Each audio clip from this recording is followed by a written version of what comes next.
afternoon, viewers. Is a happy Pokemon Day. I'm sure it's happy for a lot of us. I mean, I was pleasantly surprised today. I know. Hey, so, today, but, yeah, so this was, I guess hold up, just a minute. It's quite an interesting topic we have today. Because, well, right now you're listening to, Snowbell City Orchestral Arrangement, and by, Stephen Mix, uploaded by Pokester. Yeah. So, yeah, we're using some music in this video. I know we're up in the production quality. Again, even because we stopped using music for a bit. Maybe turn it down a little bit. Okay, yeah. I don't want it to be too hard for them to hear us. It's only at like 30. Yeah, I think that's probably good for now. So, I guess, why do I have, by the title of the video, you're probably confused to why I'm, starting with the... Why are we starting with Kalos? Well, well, that's what we got announced today. Next question. and Pokemon on Legends, and Z... ZA. I think it's pronounced Legend Z. Zeta. Legend Z. Legend Z. Pokemon, yeah, that's pronounced. Pokemon Legends Z got announced. Yup. And because I think going into today, I was very nervous. Very, because the infighting over what the next game was gonna be. It's pretty vicious. It's the fucking Johto Unova War. And neither were correct. Neither were correct. So,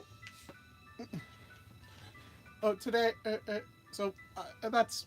so this is something I've wanted to do for a long time. For about nearly a little over 2 years. There's maybe.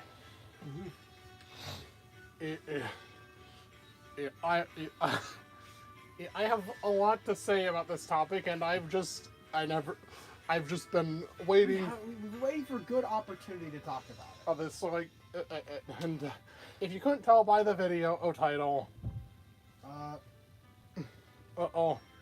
there's an ever-present issue with Pokemon remakes. In other words, they've always been faithful. BDSP they used to market. They marketed BDSP as being a faithful remake, and look how that turned out. Oh, we'll get to that. The point is, a lot of the time, Pokemon remakes are, they don't really go as far as they could, to say the least. There's a lot of missed potential. Like, a lot of the time, it genuinely just feels like they're afraid to add new stuff up to older regions. Which is completely nonsense. And yeah, completely nonsense. Like, what's the point of remaking Kanto multiple times if you're just gonna, if you're not gonna add stuff like Tangrowth or Rhyperior? Or you know, some of these Mons are very outclassed, like, even within their own region. Steelix. Like Onyx. Onyx. Yes, I get why it was designed that way, but like, we've gone past the need for that. That's why Steelix is. Anyways, let's get into. Let's go to the next topic. We're getting a bit ahead of ourselves. So I'm gonna talk about each remake in chronological order. So we got So to start that off, uh, well, we got ourselves. sales. We got ourselves a little fashion and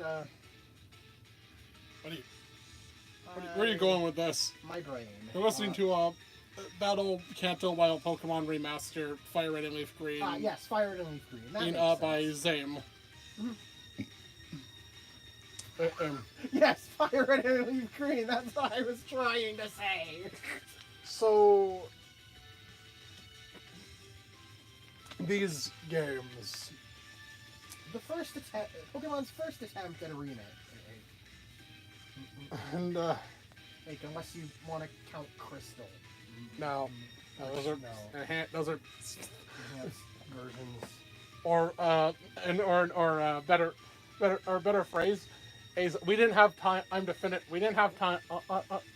I'm to finish the original games. And so we're doing it now. Oh yeah, that started with Crystal. Now Yellow is not really Yellow was not really like in the same. Yellow is more of a fourth game.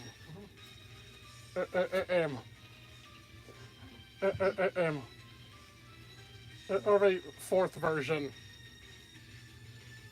But so these games exist for one reason and one reason only. To make Kantomons actually to make the rest of the Kantomons actually obtainable in And three. in 3. And some Jodomon Ones that weren't in Hoenn, that weren't in the Hoenn games. Because you see, after Pokemon Crystal, between Pokemon Crystal and Ruby and Sapphire, the game's engine changed so much. It was like the game mechanics. The core mechanics of the game and like how Pokemon are stored data-wise changed so much that there wasn't really a feasible way to transfer over Mons from those previous games. I think I said it was in like the Game Boy, the link cables not being compatible. More specifically, okay, compatibility. It wasn't a coding issue, but rather a physical hardware issue that rendered it impossible to do. Yeah. That rendered it impossible to communicate between Crystal and Ruby and Sapphire. So Fire Red and Leaf Green were there. So I think anyone who's tried to complete the national decks in Gen 3 is well aware of how much of a pain in the ass it is. And these games play a role in that.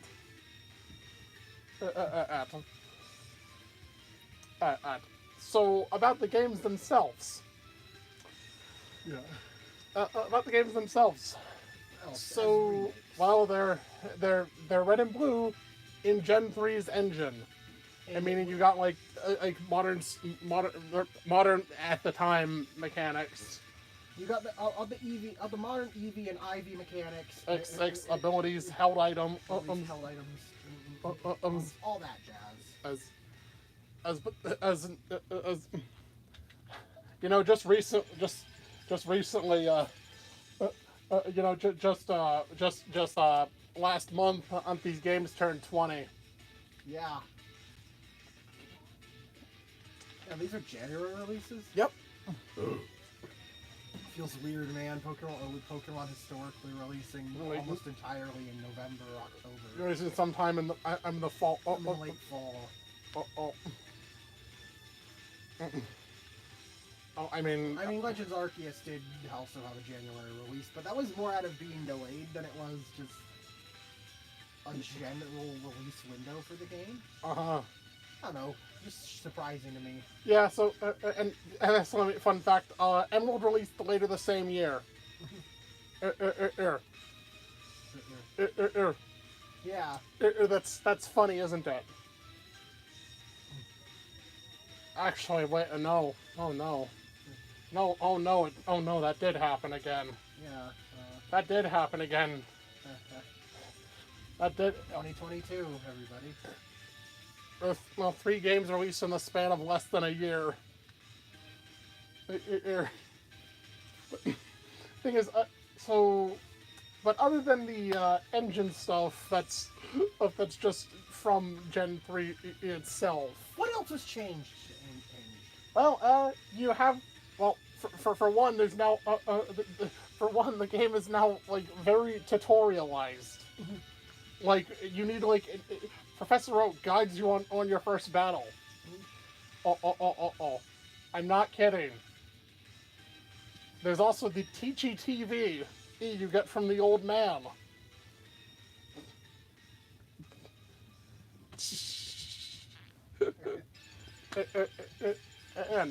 And to show you basic stuff you probably know, the L and R button, and have help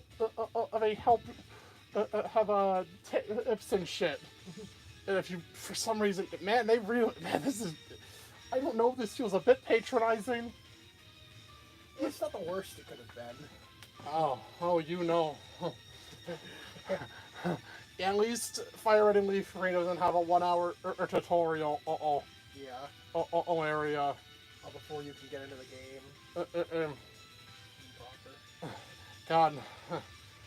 Does it make you literally go to school? I will take as many jabs as I can. Of course you will. And now, in this game only, Charmander learns Metal Claw. In this game only. Yes. Specifically, most likely specifically for the sake of making ensure all of the starters had a super effective option against Brock. Yeah. Which sort of defeated the point of the starters being being a subtle difficulty system. Charmander is supposed to be the hard mode. Oh, because it struggles in the early game. Struggles early. It struggles against the earlier boss battles. Of Brock and Misty. Yeah, Bulbasaur's easy. It beats most, and Squirtle is normal mode because it beats the first one that goes even with Misty. And even then, it's Metal Claw.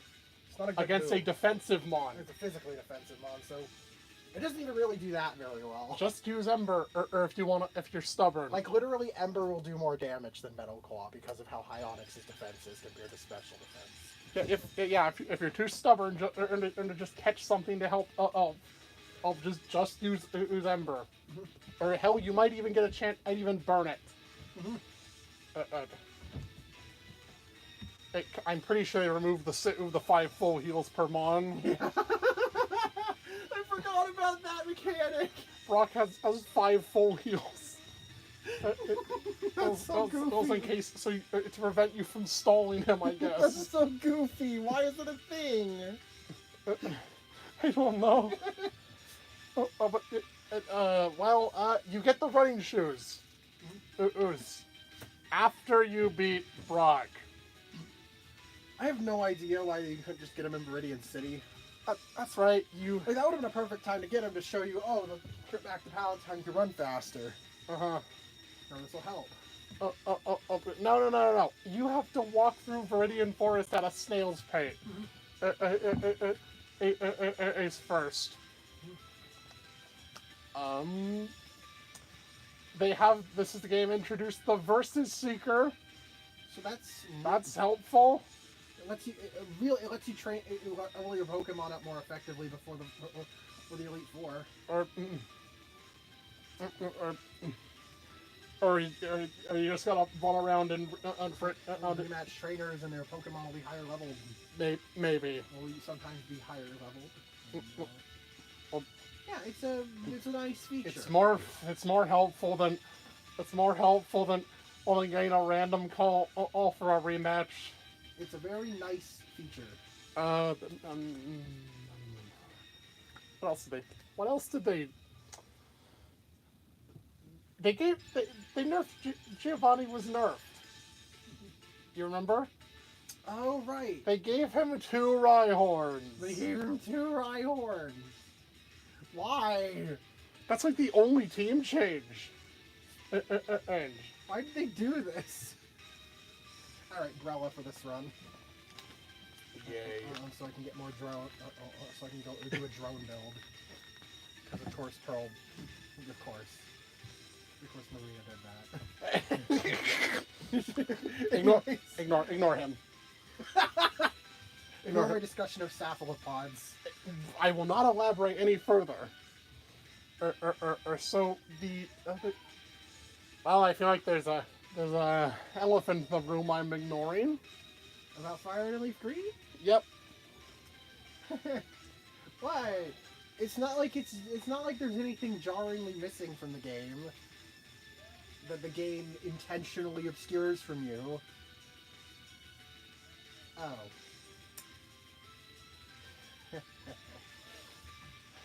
So, After what were you gonna say? Oh, the semi-island. Yeah, that's what it is. So after you beat Blaine, a Bill will suddenly show up and ask if you want to, and take you to a new area, new section, new area known as the Sevi Islands.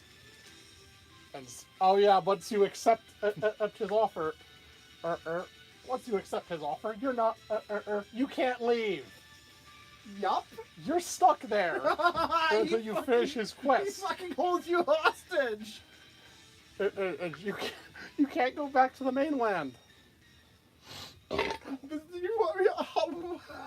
Oh, cool. Oh, extra content for Canto. Extra content for like the mid game. Cool. But I guess you can catch. Oh yeah, they moved Ponyta here. And Magmar if you're playing in Leaf Green. Is Magmar normally Fire Red exclusive or? Yeah, no. No. Oh, it's the Leaf Green. Yeah. Exclusive. Where's Ponyta normally? Random area. One of the. Oh, so they made 2 Pokemon exclusive to this place now? I forgot they were from Kanto. Yeah, I think That's so. so weird. I think so. They moved Moltres here. Makes more sense than Victory Road at least. So, or I don't know. Like, isn't Cinnabar Island supposed to be like a volcano? Have an active volcano? I mean, they could have made that. They could have made like a whole area. They could have made like a whole volcano area for. I guess they didn't want to add a new area within the Kanto region. That's weird. Either way, you don't really do much, get much done, do much here. It's just a series of fetch quests to unlock. That's in the main game, and then afterwards. Oh, by the way, you need to catch 60 Pokemon to unlock the National Dex. Yeah. X in this game. Yes. 60. You declare 40% of the Kanto Dex. 60. And and for to unlock the other half of the Sevi Islands. And also, I guess does this sound familiar? Or a series of islands with it, one hosting in a volcano with a fire legendary, or a battle tower. Or in a sub in a plot wrapping up of the villain story. Does that? Yeah, this is just a prototype for Sinnoh's resort area. Sinnoh's battle zone. Sinnoh's battle zone. Well, at least. Platinum. I swear I don't intentionally say that wrong every time. Yeah. Yes, you do. No, I don't. I just never remember what it's called. It's just the battle, this collective area. Battle area, is it resort area, is it battle zone? Collectively, it's the battle zone. I never remember what it's called. Oh yeah, but no, it's not an actual battle tower. It's the trainer tower. Never heard of it? Don't blame you. Oh, it's a whole lot of nothing. And also random shiny is. Now, there are some trainers with shinies in this place for some reason. Yeah. they added a. Oh yeah, oh yeah. The mention of you can also islands 4 through 7 is where you can catch some Johto Pokemon. And get like the Metal Code, the King's Rock, the Dragon Scale. Wait. Huh? For some reason, Golbat stopped evolving. For some reason, Chansey stopped evolving. That's right. That's right. Hey, and oh yeah, what do you do this quest, the Seven Islands quest to do? Quest 4? It unlocks trading with Ruby, Sapphire, and Emerald. Yep. So apparently, this whole thing was to prevent Is to combat rental or because the developers had a distaste for game rentals. Japan doesn't really like rentals. Also, they decided that they're going to have to make it a long, tedious process to unlock the ability to trade. So you can't. So it's near impossible to get a rental copy. You progress enough to unlock trading and then transfer over stuff without actually buying a game proper. Then you have to beat the post game. Mm-hmm. The post game story. Post game. Story just to trade this stuff. Also, that's when you unlock breeding. Oh yeah, the daycare is a thing, and the daycare is a thing. It's still in Kanto. Oh, but it works as it does in Gen 1. And you can't. It's just for leveling up.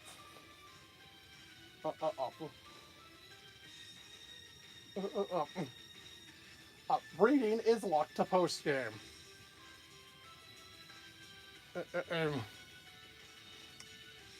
So you wanted more Eevees, right? Yes.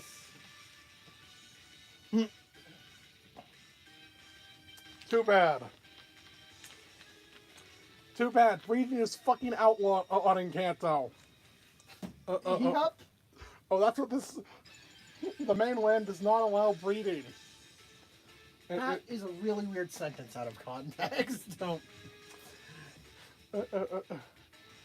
But yeah, you're not... And, oh yeah, they did add an Elite Four round too.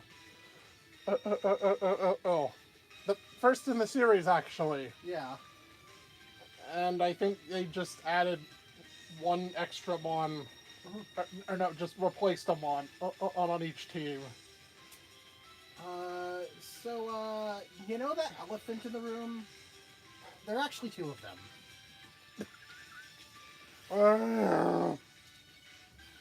No, not those guys. Not the Quaking Earth Titans. So remember what we said about those items earlier? The deep sea scale. What dragons?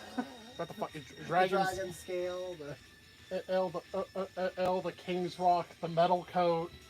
What do those all have in common? And also, Chansey and Golbat won't evolve. Yeah. Did you mention that already? Yeah. What? For some reason, they stopped evolving. Yeah. Those are all items that evolve Kanto Pokemon into Mons that were introduced in Johto. And also involve the whole trading with them. Trading too. Oh yeah, it also requires trading. But that's not the important part. And them walking out friendship evolutions. Yup, Chansey and Golbat will just stop evolving if you don't have the national dex. Yep, that's right.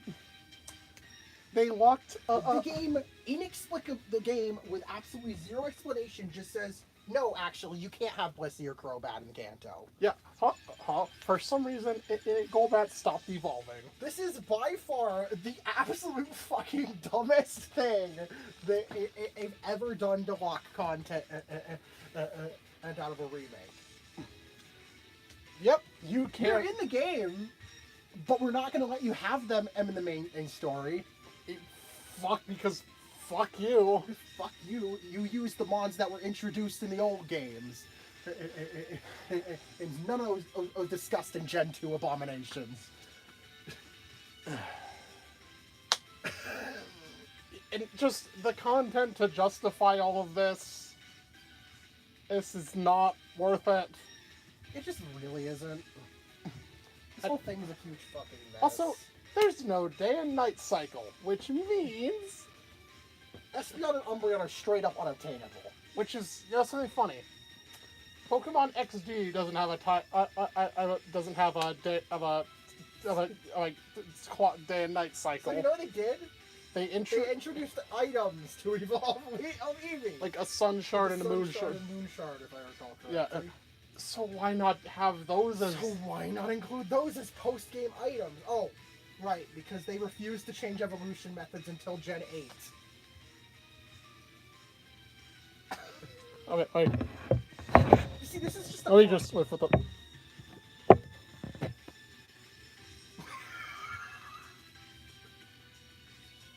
You see, this is just a problem that plagues Pokemon in general. They're fucking terrified of changing anything. They don't want to change. They're too scared to change things. They don't change anything that isn't like a very small subset of Mon's abilities and giving them new moves. Those evolution changes only recently came about. Oh, and it was, and between Gen and not counting Sylveon, there was a whole dry spell between in Diamond and Pearl and Legends Arceus with no new evolution in past Gen Pokemon. Yep. Oh, dearly. No, between Generation 6 and 5 and 4 and 8 with no new evolution in the past Pokemon. Yes. We had the regional evolution and then just the straight up evolutions. And Legends Arceus. Which continued into Scarlet and Violet. Cleavor or Saluna. Cleavor, Ursaluna, and Weirdeer. Like Cleavor or Saluna and Weirdeer. Even though Weirdeer is straight up unobtainable in Scarlet and Violet for no good reason. Cleavor can't even be evolved. You can't even evolve a Scyther into Cleavor. Even though it's in an area surrounded by Black Augerite? And Black Augerite is coded into the game. As an item? You just can't, the game just doesn't give it to you? Why? But that's not what we're here to talk about. The thing is, the whole evolution. So the thing is, yeah, because we're not here to talk about questionable design decisions in a debut generation, in a generation's debut game. We're here to talk about remakes. Yeah. So that was about because of Eevee being Espeon and Umbreon being unobtainable, without trading.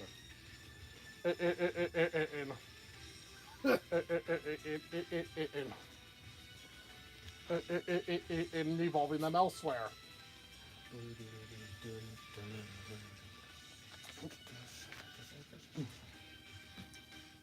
So, I think that's really all I want to have to say about Fire Red and Leaf Green. They were the first remakes. It's not like they'd be this stubborn again, right?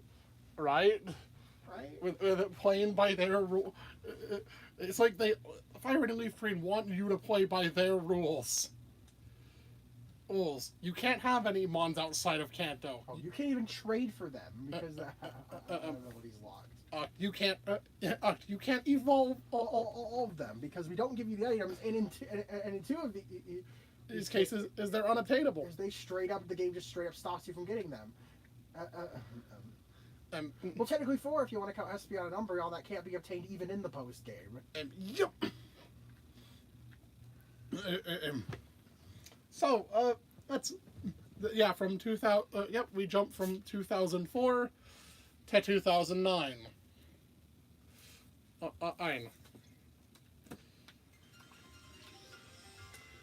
With Heart Gold and Soul Silver. You're listening to Johto Route 47 remaster,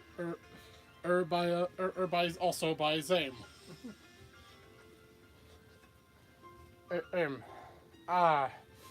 So I finally get to talk about HGSS, huh? Yeah. Which seems to be the community favorite pair of remakes. Oh boy. I don't think anyone's gonna like what I have to say. No, it doesn't really like like HGSS very much. I don't like HGSS all that much.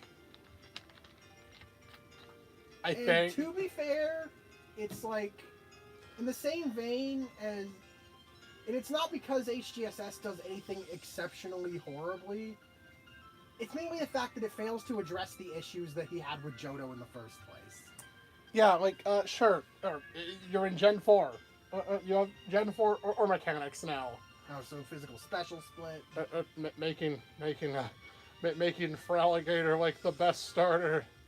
Or by far. Or like, oh my god, Feraligatr is absolutely cracked. Yep. I'd argue even outside of HGSS, Feraligatr is just objectively the best Johto starter. Or yeah, HGSS. I see several attempts. There were attempts. To like try and give the game more life. I incorporate some things from Crystal. There are events. There are tons of events based on date schedule for specific days of the week. There are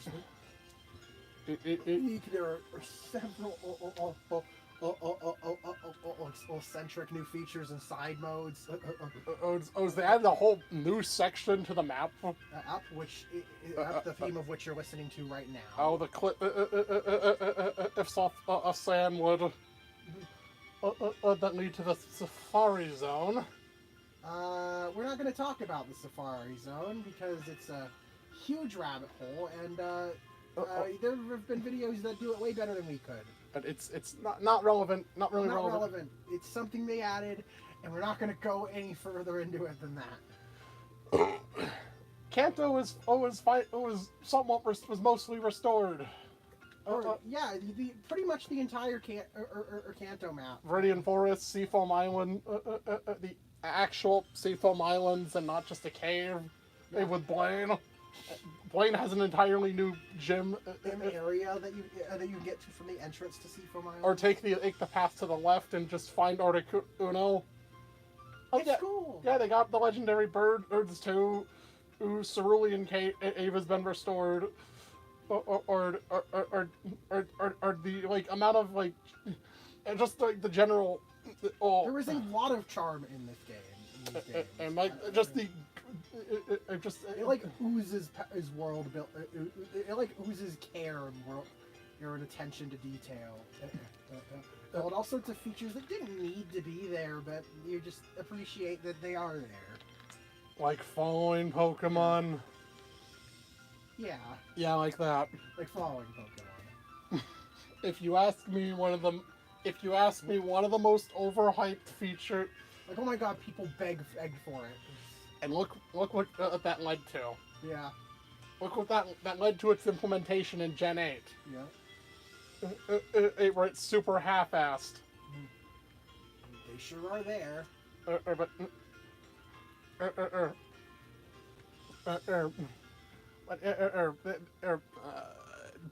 They replaced Chris was replaced. Yeah, they replaced Chris. Because they forgot about her. Even though she has a sprite in game. Pokegear sprite. I guess someone sprited her, but then someone else decided already made concept art for a new female character. Because they forgot she existed. And that's the reason. Yeah. They straight up forgot Pearl exists. I'm playing Splatoon. Chris. Pearl is Barry. Barry is my favorite female protagonist. Yeah, they forgot about Chris. Well, I guess it's ultimately it's an everyone wins scenario with the Masters. Yeah, they're both of them. As they coexist.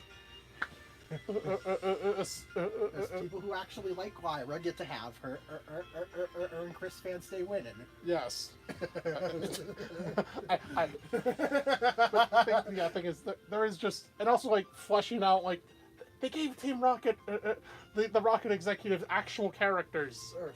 They made characters out of these two sprites. Out of these absolutely nothing. I mean, technically, too. Yeah, these they had the rocket admins in Fire Red and Leaf Green in like those two specifically. Well, they just had a standard male and female variant. Yeah. And these are like actual defined, actual unique characters. There's Proton on Petrol, Ariana and Archer. Named after different types of rocket fuel. Yeah, I think rocket fuel. Yeah. Oh, that's cool. That's cute. I like when they do theming like that. Even if the characters themselves aren't always interesting. Like in, the Team Flare scientists. Yeah. They have a cool name scheme going on. You didn't need 5 of them. On the solar flares. Didn't need 5 of them. We genuinely could have done with 2. Like, just Xerosic and roll all the female scientists into one. Into one recurring character that bothers you throughout the whole game. And yeah, no. Point is, yeah. Team Flare does have admins. They're just generic. Yeah, the scientists are the unique character. Again, we're getting off topic. But the thing is, Team Rocket, its executives are actually memorable. Proton's kind of. He's a sadist. Yeah. He's a sadist. That's his character. I think the one that sticks out the most for me is Petrol. Because he's so devious. He like disguises himself off as Giovanni in the rocket hideout. Which, if you don't have the access to the Celebi event, this is your only. The only time Giovanni's sprite is used in this game. And somehow the protagonist knows that's not his. That he doesn't sound like Giovanni. How the fuck does the protagonist? I feel like they're just bluffing to get him to admit that he's fake. Like they don't actually know that, but they're like, okay, this has got to be a trick, right? Yeah. They're like, hey, you don't sound like Giovanni. That's what I think it is supposed to mean. Because not like what, I don't sound like him. Or it could just be Petra, like, what, I don't sound like Giovanni? And also he calls him, I think he calls himself a nice guy. Because he gives you, after you beat him with his 5 coughings and a wheezing. Why didn't they fix that? Why does he still have that team? Why did they? Yeah, he calls himself a nice guy when giving you the basement key. I mean, Ariana herself doesn't have too much going on.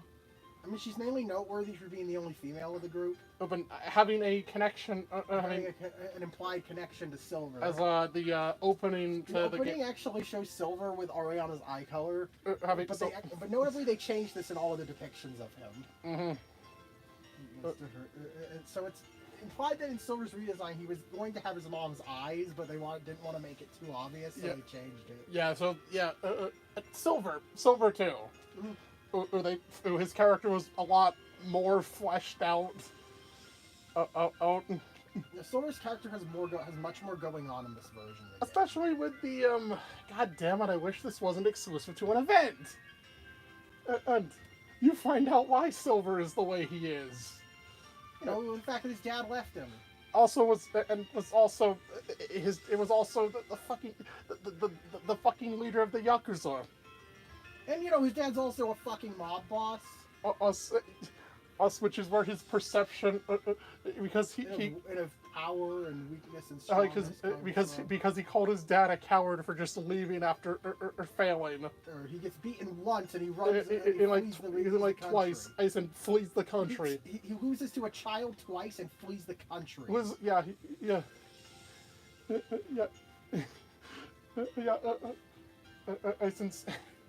And that's what leads Silver down his. That's why Silver goes the path in life he does. The whole time, Celebi, you actually time travel.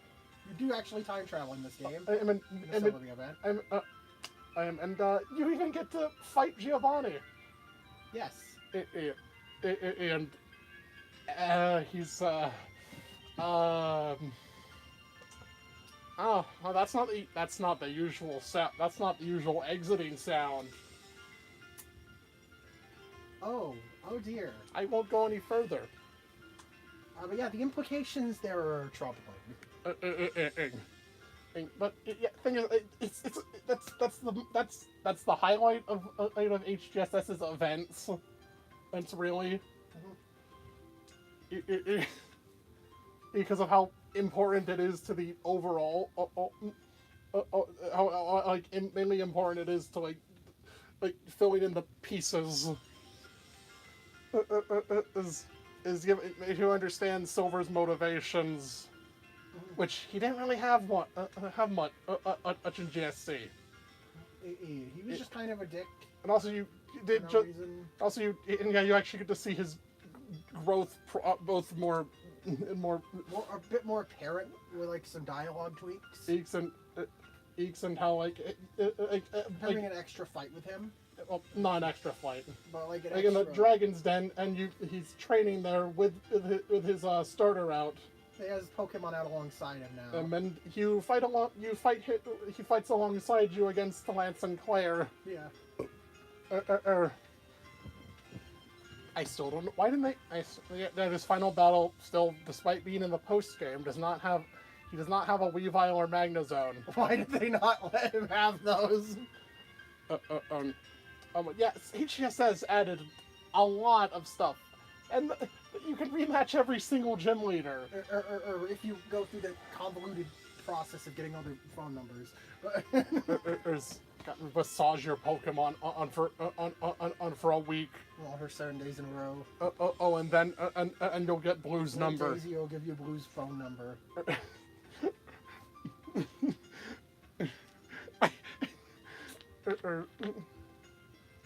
That feels like a playground rumor.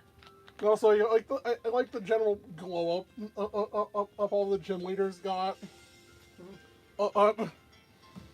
Morty, I love him. Morty went from most generic dude ever to peak gym leader design.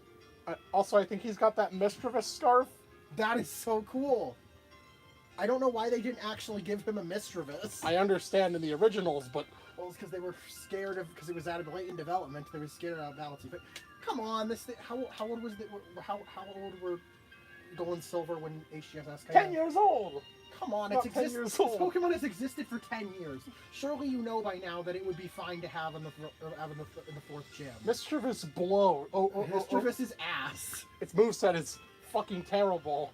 And its good stats aren't even anything insane. They're just like 80s across the board. It has 3 stats that are 80 and the rest are garbage. Surely you could have afforded to replace one of the Haunters. Yes. Or a Gastly. To give his team more of an identity. They gave Claire a Gyarados instead of a third Dragonair. So clearly they were willing to change some of the teams. They just did they forget? They forget. Do they not want to give him a Mon you didn't have access to for until post game? Also, like the which that's probably that. Yeah. Oh wait, yeah. Really, they should have changed that too. No, you can catch it in the Safari Zone. Oh, never mind then. Yeah, they could have very well gotten away with giving him a Mischievous. It's one of the defaults in the Safari Zone. Oh yeah, HGSS lets you catch Murkrow, Mischievous, Larvitar, and Larvitar are before or the post game. Yeah. So cool. That means I get to use a Honchkrow on a Mismagius. No, they don't give you Dusk Stones until post game. Here we go. Here we go again. So HGSS, it's not as bad as what Fire Red and Leaf Green did. In that you can there are Pokemon that that got new evolutions in Gen 4, requiring them to know a specific move. You can get those evolutions because you have the move reminder, and these moves are they're just learned by level up. So they couldn't lock you out of getting the move, so they let you have the Pokemon. But for everything that every post-Gen 2 evolution that evolves with an item, you cannot get those items until you beat Lance. Why? Why do they do this? You don't want to use a Murkrow in the main game. Because Murkrow and Mischievous are dead weight. They're both awful Pokemon. They're not good. Murkrow got Prankster later. Wow. Yeah, sure, that's good competitively, but but in game. Also, you need 5 badges for these guys too. Guys, and by that point, no. Why would you want to add these to your team? Also, hey, can you get a Houndour in the Safari Zone too? You can. In the post game. In the post game. Yep. And it's still only in Kanto. Why? Why? You don't have the balancing excuse anymore. Or can you get a Growlithe before or Faulkner? Can you? Or like in Crystal? No. No.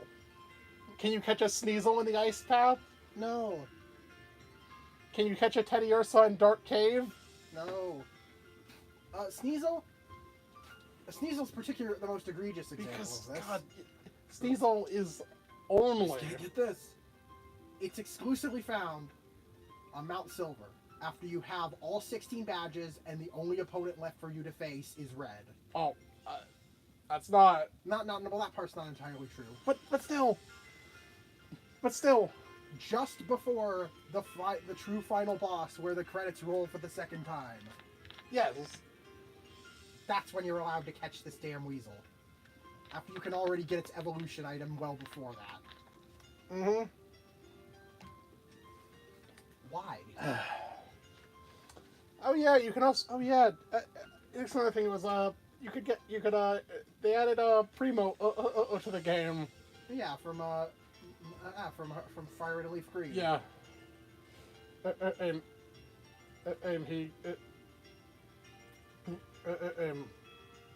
He can answer these, put in these specific phrases, and you get an eggs for Slugma.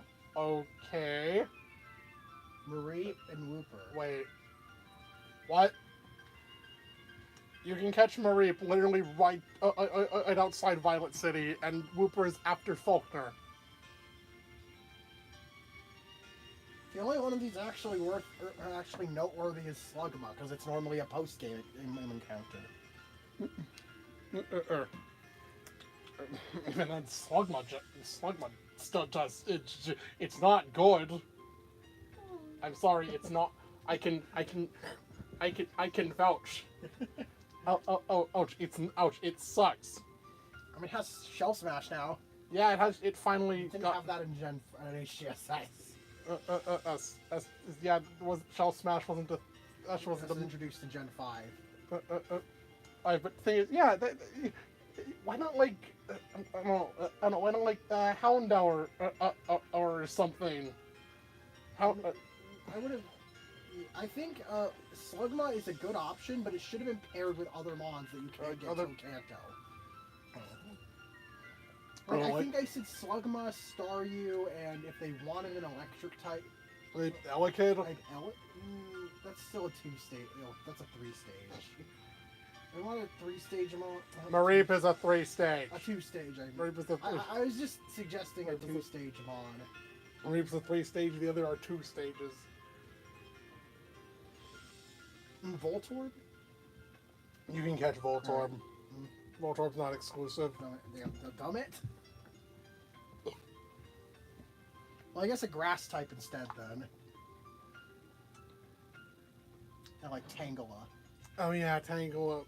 Like they could have done unlike Slugma, a Staryu and Tangela.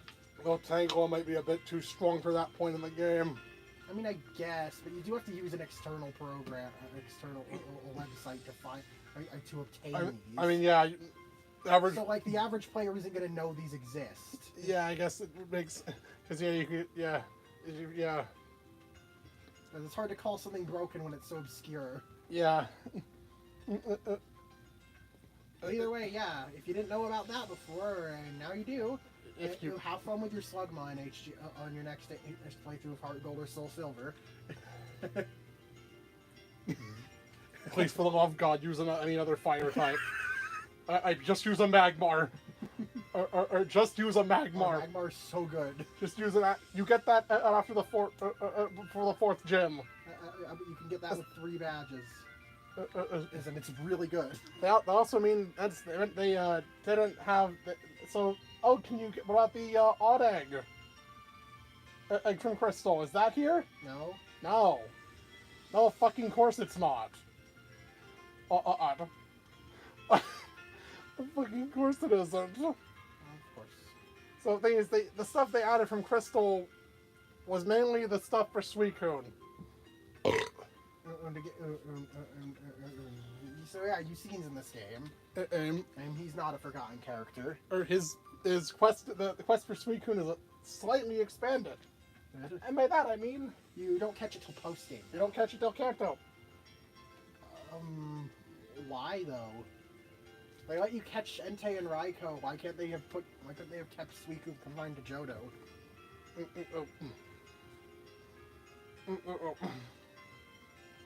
Also, you now have to go catch the box legendary area in this version. Now have to go do the event with that. Because is it waterfall you need? No. What's blocking you? No, you have to in order to progress. You just have to do the whole. Before getting to Kanto? Yeah, before you have access to Kanto. What stops you from going to Kanto before then? I think some guy stops you. That's dumb. Dumb roadblocks. So have fun navigating Whirl Islands. Depends if you're playing Soul Silver, because it's mandatory now. It is mandatory.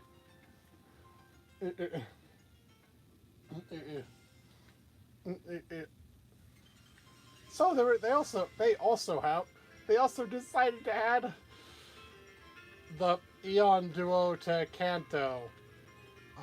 Why? Yeah, Steven's here. Good old Steven Stone. Yep. And oh, it gets better. You also have to if you if you beat Red. You heard me. Mm-hmm. You can pick a Kanto starter. Then after that, you can pick. You beat him again. Well, no, then if you head to Silphco where Steven is, it'll give you a Hoenn starter. And then you can just get at the red or blue orb, Mm-hmm. or depending on the version. And go to a new area called the Embedded Tower where you could catch Kyogre or Groudon. And if you have both of them, you could get the Jade Orb and catch Rayquaza, which makes no fucking sense. What's the Jade Orb? What is the Jade Orb? Why is it not called the Green Orb? Why did Rayquaza have an orb to steal its power away? Isn't this thing a defender? No. Fuck you. This isn't canon. It's something you need to have beaten Red to do. Oh, I don't consider our Embedded Tower canon. And the Jade Orb, I think, is a non-canon bonus for linking games together. Sorry about that. Also, they added Rock Climb. I'm to HGS Rock Climb to Johto.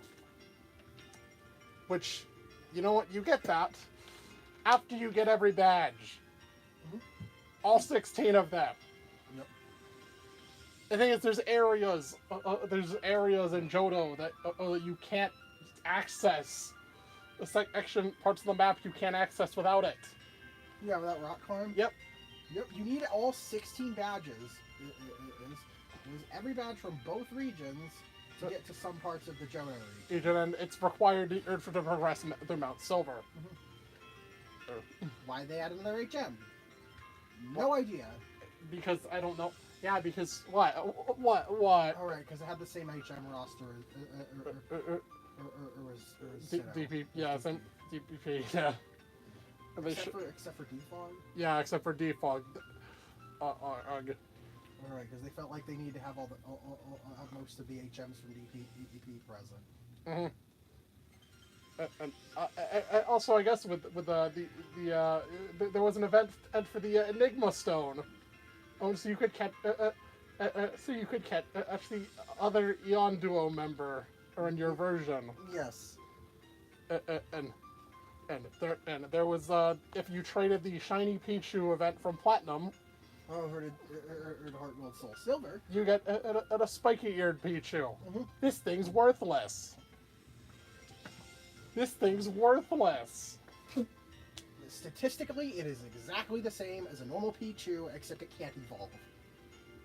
And also, because it's traveled too far in time. You can't transfer it to any. It can't be in existent any other game except HGSS. Yep, it is stranded. In HGSS, where it is completely useless. Yep. It's quite literally just a collectible that it serves no other function. Mm-hmm. And it doesn't even help with your decks because you already have to have a Pichu to get it. Yeah.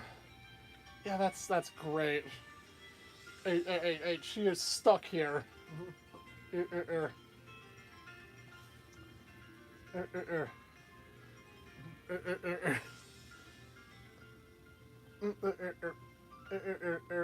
And of course, if you have one of the Arceus event, if you have a specific Arceus, yeah, if you have an event Arceus from which is an Arceus from this for this, then you can head to the ruins of Alph and often you'll be transported to Sinjo ruins. And you get to watch Arceus give birth and show you stock images. Show you stock images? What the fuck? It's so. It's just so out of place. It's fucking. It's kind of terrifying. It's kind of terrifying just how uncanny and bizarre it is. You also got its battle theme playing in the whole time. You know, which is uncanny and bizarre in its own right. It just adds on. It just adds on to the layer of absurdity and confusion and fear. By the way, if you actually truly eldritch and incomprehensible, as Arceus's true form is. Yep. So I guess it tracks. And also, fun fact: if you catch the Arceus from the Hall of Origin, despite it never being released, you can take it here and get another one. You can get another Arceus? Member of the Creation Trio. Oh, right, you can get 2 of them. You can do this twice if you have 2 different Arceus. If you have an Arceus for both official distributions of it. Which is so fucking weird that, like, they're acknowledging that you get 2 Arceuses? Yeah, like, what the fuck? Yeah, 2 different Arceus could... That's weird. This is one of the few times in the series where they acknowledge the existence of 2 of the legendary or mythical. Oh, so I don't know. Is that all I really want to say about HGSS? Yeah, it failed to address the balancing issues. Oh yeah, the level curve. That was not addressed either. It was kind of addressed. Yeah. By that I mean, Faulkner is now capped at level 13. They didn't change any of most of the trainer rosters though.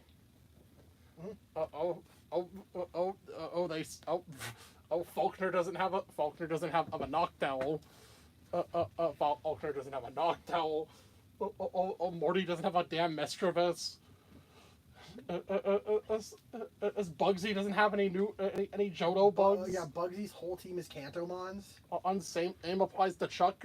Yeah, Bugsy and Kanto. Bugsy and Chuck only use Kanto Pokemon, and same with Faulkner. Yeah. Okay. Bugsy, Chuck, and Faulkner only use Kanto Pokemon. They didn't change any teams at all. Oh, like why? We don't want to mess with people's memories. No, fuck off. That's legit. That's legit. If you talk to the director. Oh yeah, the Game Boy sounds. Oh, what was that in context of? Like when remaking a game. Yeah. Remaking it's because we didn't want to mess with people's memory.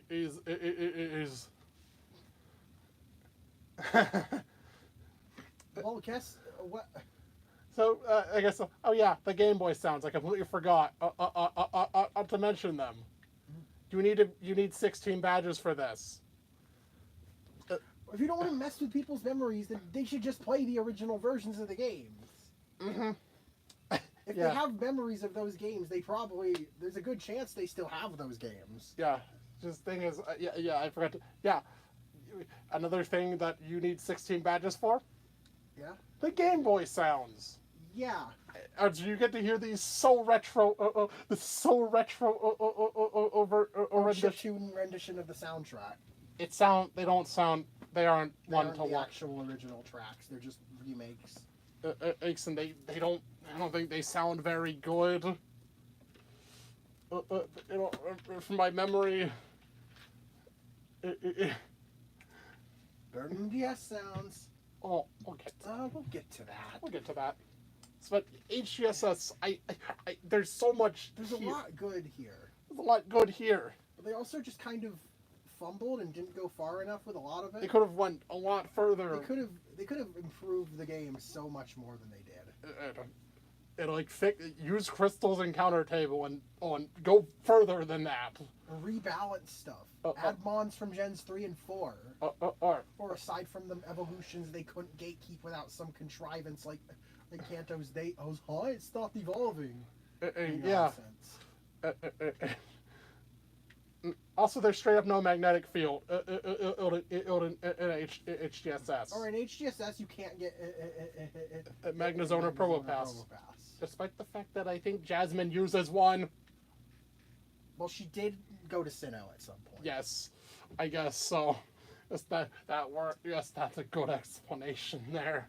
And so she must have evolved it there. Yeah. So there's there's also so I think that's all I want to say about HGSS. You finally got it. Mm-hmm. You got us talking about HGSS.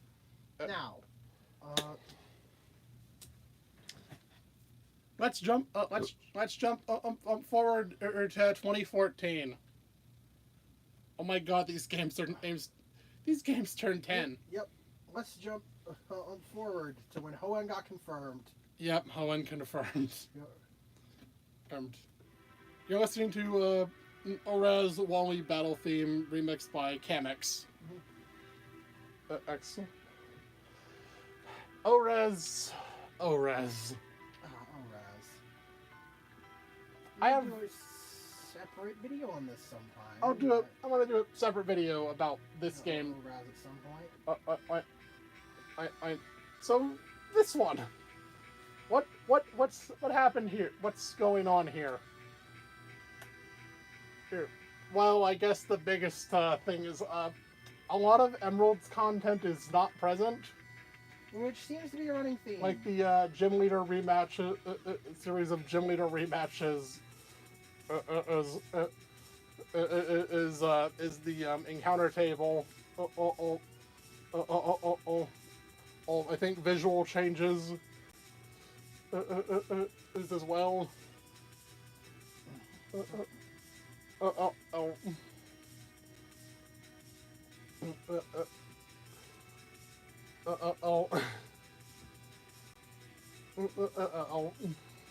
And the most infamous example of it. Most infamous example of no Emerald content is the person the person associated is Brandon. I don't think Brandon actually appeared. Yeah, his name is mentioned. Yeah, I know. They talk about Brandon's expedition. Someone who tells you about Brandon. The NPC associated with this quest mentions Brandon, his supposed encounter with Volcanion, and while exploring the Kalos region, and then many other regions too.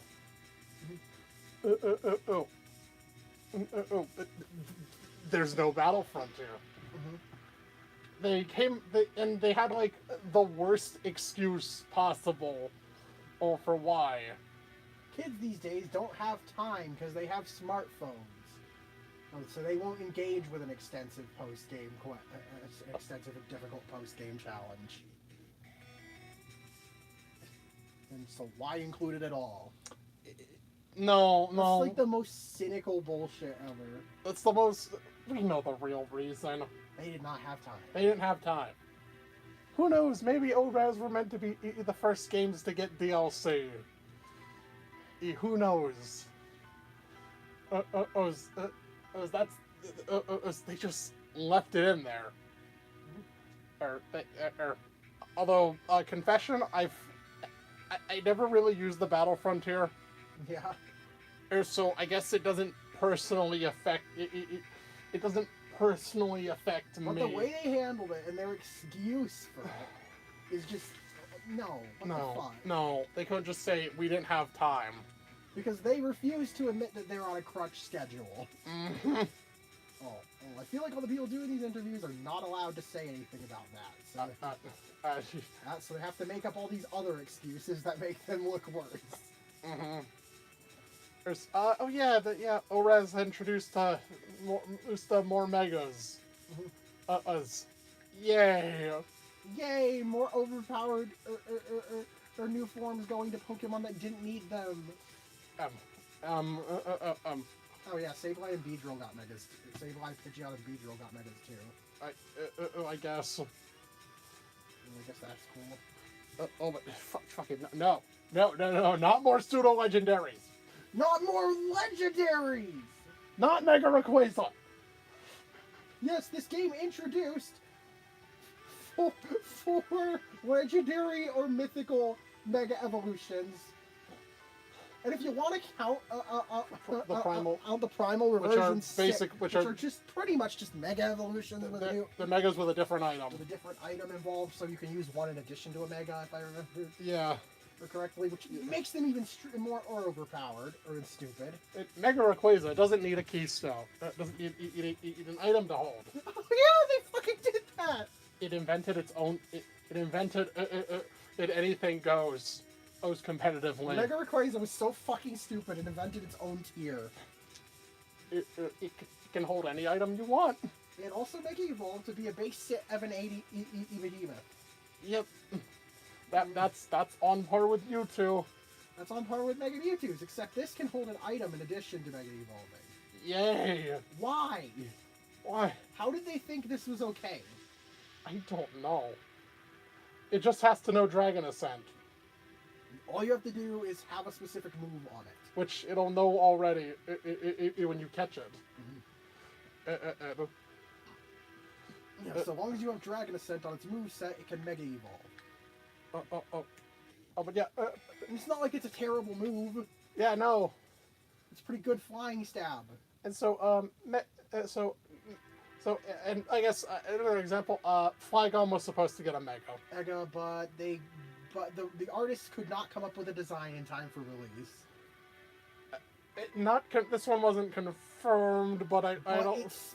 But it's speculated that Milotic was intended to get one as well. Oh, considering they have that whole post-game fight with Wallace and using his champion team. And it just seemed like a logical thing to give the other champion an Ace Mega, and it's also a sort of a counterpart to Gyarados. They also kind of imply in the epilogue of the Delta episode that Steven would give the title to Wallace. Mm-hmm. As I remember that. Yes. I give the title to his good friend. And his good friend Wallace. I guess the stuff Orez did do that wasn't cut for time. More than any other remake. More than they added the Dex Nav. I remember. Ignoring Orez's many shortcomings, I think these are pretty much the best remakes Pokemon remakes we've ever gotten. Fight me. And because they were willing to do interesting shit with it. Team Magma and Aqua got a huge glow up in terms of having more distinct characters and designs. Mm-hmm. And, they gave the admins actual distinct designs, or more distinct designs, and personalities. He's holy shit. He's again given the Team Rocket treatment, and HCSS got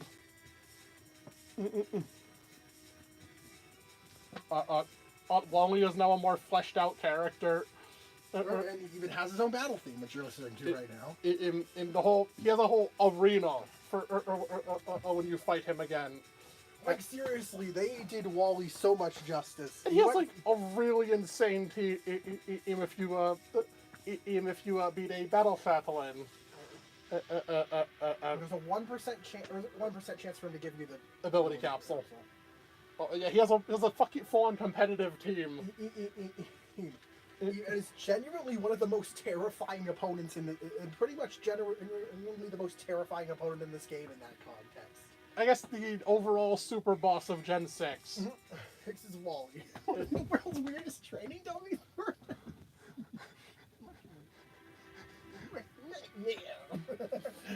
Okay. Yeah. They even gave your counterpart a little more, or having a post credit, scripted fight right after you beat Steven. So they actually have one final chance to fight you with a proper team. Even their starters mega evolved. Which is cool as hell. Also, the final battle in the main game, their starter is actually fully evolved of this time. Instead of being in its middle stage.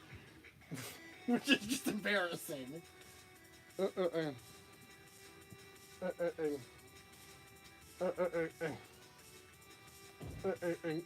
Yeah, I guess they introduced like 3 new characters. Most of them are somewhat irrelevant and just associated with different site activities. So there's Lysia for associated with the contest. And kind of the final boss of contests if you sink enough time into that game mode. I don't give. I think you've probably heard me say this. I don't give a rat's ass. I never got into contests. I don't give a rat's ass about contests. Us never have, probably never will. No, it's too different. It just never bothered to learn them. It's just, It's quite literally an entirely different system. Like, what's the incentive to do them? Bragging rights. Bragging rights, that's it. You don't really get any extrinsic rewards for them. Either way, you get a cosplay Pikachu with an exclusive move. Yeah, hey, this one can at least hold the light ball. Yeah, you get a Pikachu, you can give it a light ball too. Oh, like Flying Press, Icicle Crash, Draining Kit. It's Electric Terrain or Meteor Mash. Yay, Electric Terrain. I think Flying Press is easily. Yeah, Libre is. Libre is easily the best. Flying Press is just such a good move. That's. Like, it's insane that they give this. It's insane that this is in the same. That this is even a choice between what move you give it. Icicle Crash is pretty good too. Minus the 90% accuracy. If it weren't 90% accurate, it would be genuinely a great contender for. Electric Terrain's gimmicky. Like, you want. It's only good if you have a specific kind of team. I mean, terrain teams in Gen 6 are not super viable. As there aren't any ones that naturally That's terrain on entry. This was before the deities is attacked. Before or the guardian deities arrived. It made terrain in the terrifying play style it is now. And also added also that's where they added psychic and the psychic terrain. Mm-hmm. Oh yeah, psychic terrain wasn't in Gen 6. Yeah, psychic, psychic, grassy, and misty, right? And electric. Yeah, psychic, grassy, misty, and electric are the types of terrain. And I guess psychic wasn't introduced till Alola because Tapu Lele needed one too. So, but either way, Libre is the best one. Uneasily. If you need. Draining Kiss sucks. It's like 50 power, I think. It's a 50 base power draining move. I'd be very concerned if it was 15 power. But I guess like, in terms of like the character of Lysia's character, I mean, she's a very bad representation of idol culture. Yes, of course. And just the very problematic nature of that. Especially like how young she looks. Which is kind of She concerning. looks around the player's age. Yeah, that's very concerning.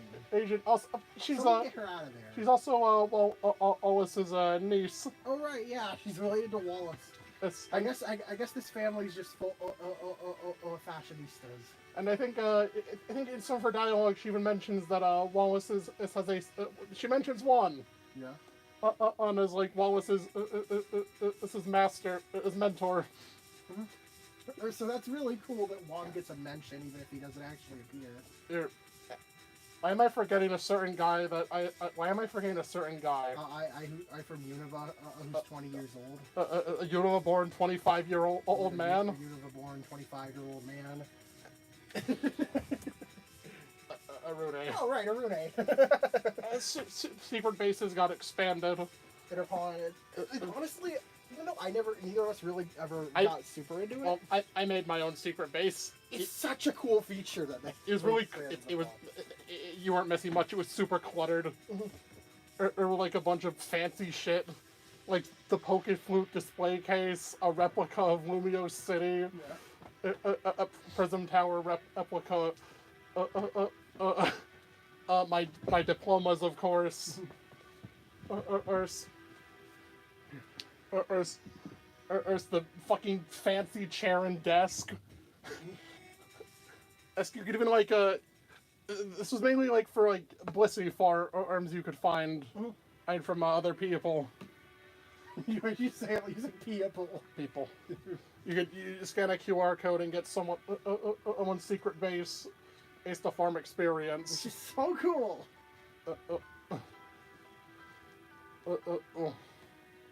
Oh, I used that a bit.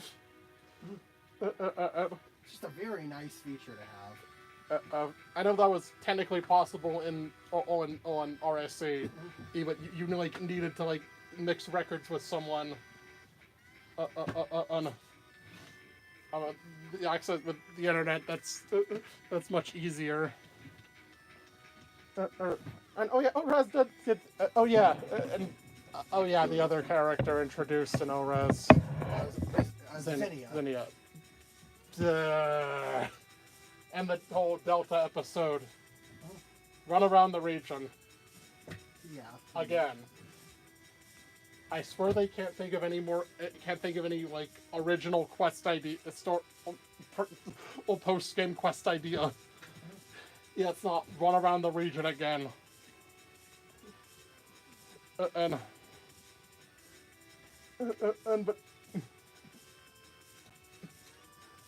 I don't know. This whole quest just doesn't really. It's just an excuse to get Rayquaza. Yeah. Really. That's literally it. There's some kind of, I guess, as Zinnia's character is interesting. I guess.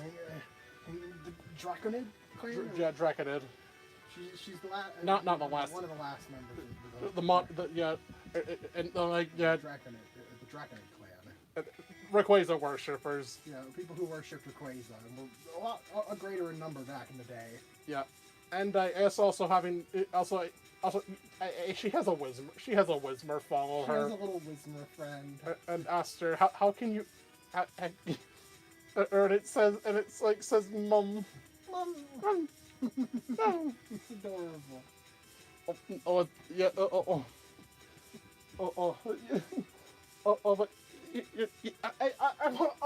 I want to talk about ORES in more detail.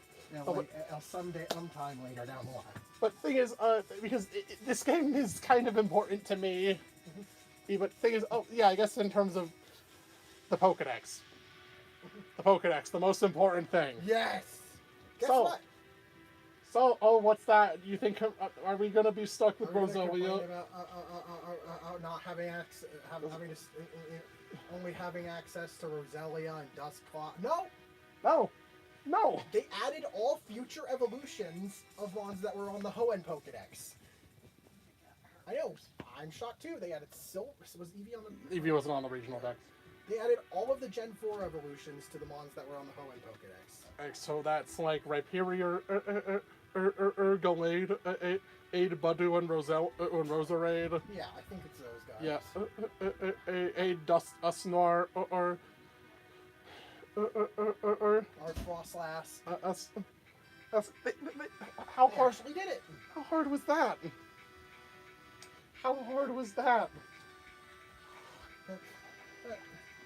They actually did it. They did a remake where they actually added future relatives. Wow, and they didn't even hold back with them. They locked stuff to post game for no reason. Mm-hmm. Congratulations. They did it. Mm-hmm. This should be I shouldn't have to You congratulate. have to congratulate them for this. It should be standard. It should be standard. Yeah, they actually fucking did it. Yeah. Good on them. Yeah, good for them. Good for them. And they actually did it.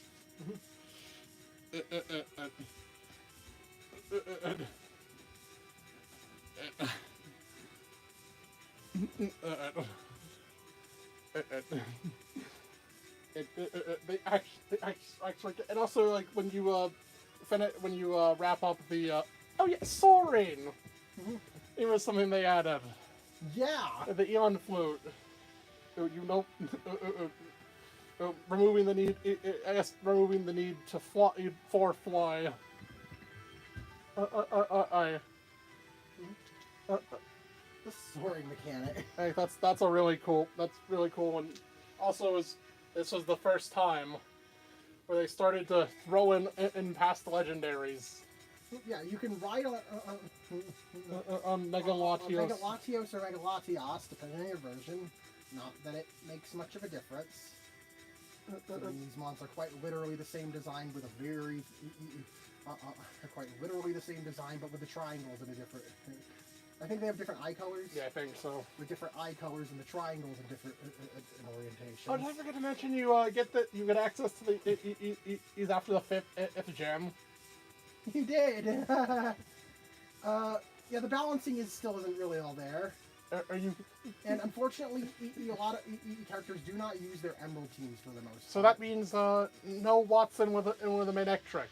You know, Watson doesn't have the new Gen 3 electric line.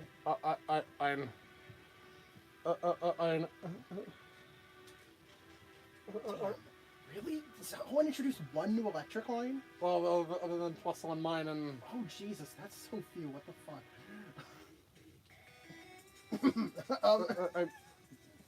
Anyway. You get that. Yeah, you could like have access Mirage spots and Catchmon on etch stuff. This is where they shove some post gen and 3 stuff, and post gen 3 mons are shoved here. In addition to the decks now of expanding, and after you get the national decks after dealing with the Super 8 Ancient Mon. After dealing with the Grandma Kyogre? Yeah.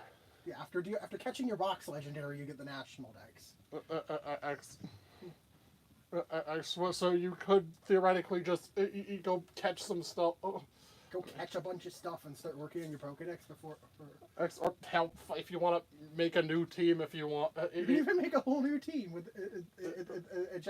and 4, 5, and 6 mons. Or just some mons that weren't available normally.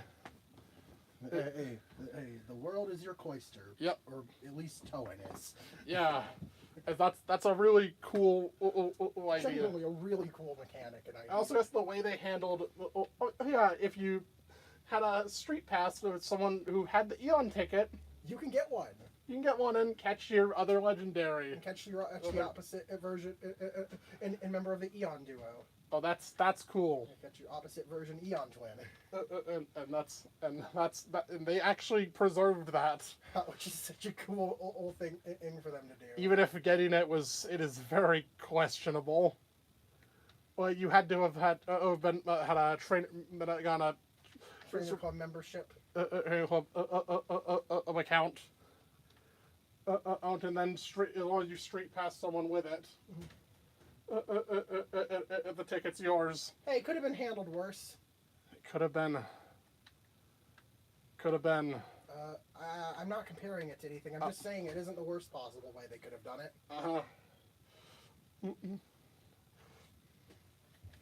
But It could have like been a limited time. I'm event at a GameStop or something. you know what? I actually like this implementation of catching legendaries. Is it at least They're in their own spots. odds. So like there's a specific schedule and mystique to sort of locating them. And like certain things you need for them.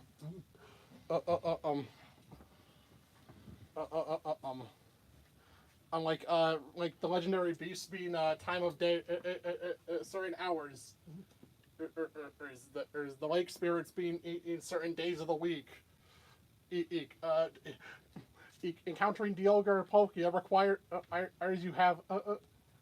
that you have Have lake spirits in your party. And you need a Reshiram or Zekrom require you have a level 100 Mon. On to prove your convictions. And the way they went about it is like It's just really cool. Also, the little detail that all of these are in a very specific portal, Like type of and a ring which, pops out. Which, like, Yeah, full disclosure is just because they didn't have time to model all But- to get big overworld but at models least- for all of them. But it is referencing Hoopas, I think which got a new form in this game. I think it would have been cool to like have you have at least had to have like caught all of these.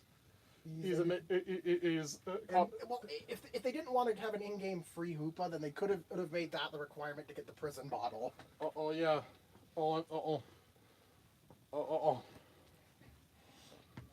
Yeah, it would have been cool. It would have been really cool for Hoopa to have a side quest that's directly involved, to be directly involved in a side quest like that. Yeah.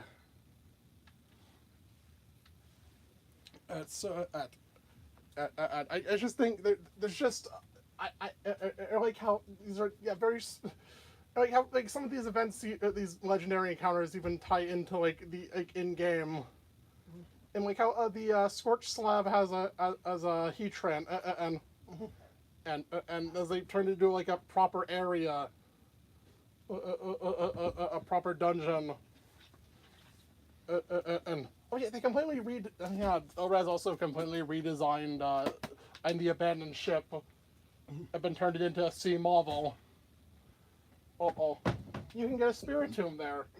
You know, there's like a special encounter with Spiritomb. And if you're playing Alpha Sapphire, actually both at the top at the edge of the ship, Ip and Omega Ruby, you can catch Ho-Oh. Oh, and Alpha Sapphire, you can catch Lugia. Assuming you have the associated bell. All right. But yeah. Which, again, they put so They thought about this stuff and tried to make it all make sense as much as they could. I guess the one unfortunate thing is none of them have unique tracks. X. They're all ripped straight from their original games. And you're thinking for the legendary beast, that would mean in HGSS, right? No, it's GSC. It's the GSC theme for some reason. And even though the beast had like unique arrangements, It's unique to them individually in HGSS. They have like subtle different arrangements of the theme. Oh man, I sure hope this doesn't continue. That issue doesn't continue. Yeah. But either way, yeah, I could talk about Orez for much longer than I could or here, and I probably will. These games mean a lot to me. There's so much in these games. And I think the last time I'm a Pokemon game, it really got to sort of spread its wings. Yeah. Like even when there were a few setbacks, it's not as jarring as a lot of people say it is. I mean, especially if you don't really care about the battle frontier. Like that's the main one. That's the main one people complain about. The lack of like other stuff from Emerald. And a few of the mons that should have gotten mega, that were meant to get megas but didn't. But yeah, it's in this case, it's very much made up for by all the other stuff. Now, breaking the release pattern of every 5 years, we jump to 2018. Yep. This was 4 years after ORAS. Yep. Less than 4 years. Less than 4 years after ORAS. As in 2018, the debut title, Switch title. First mainline Pokemon game on the Nintendo Switch. They are mainline no matter what you say. A quick point. We're talking about Pokemon Let's Go Pikachu and Let's Go Eevee. So you're listening to Kanto Bike theme arrangement, and also by Pokestar.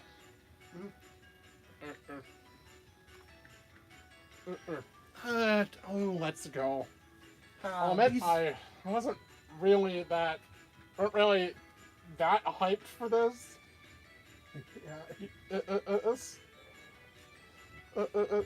game, and also like the whole $50 bill, $50 mule, $50 $50 bill. $50 bill.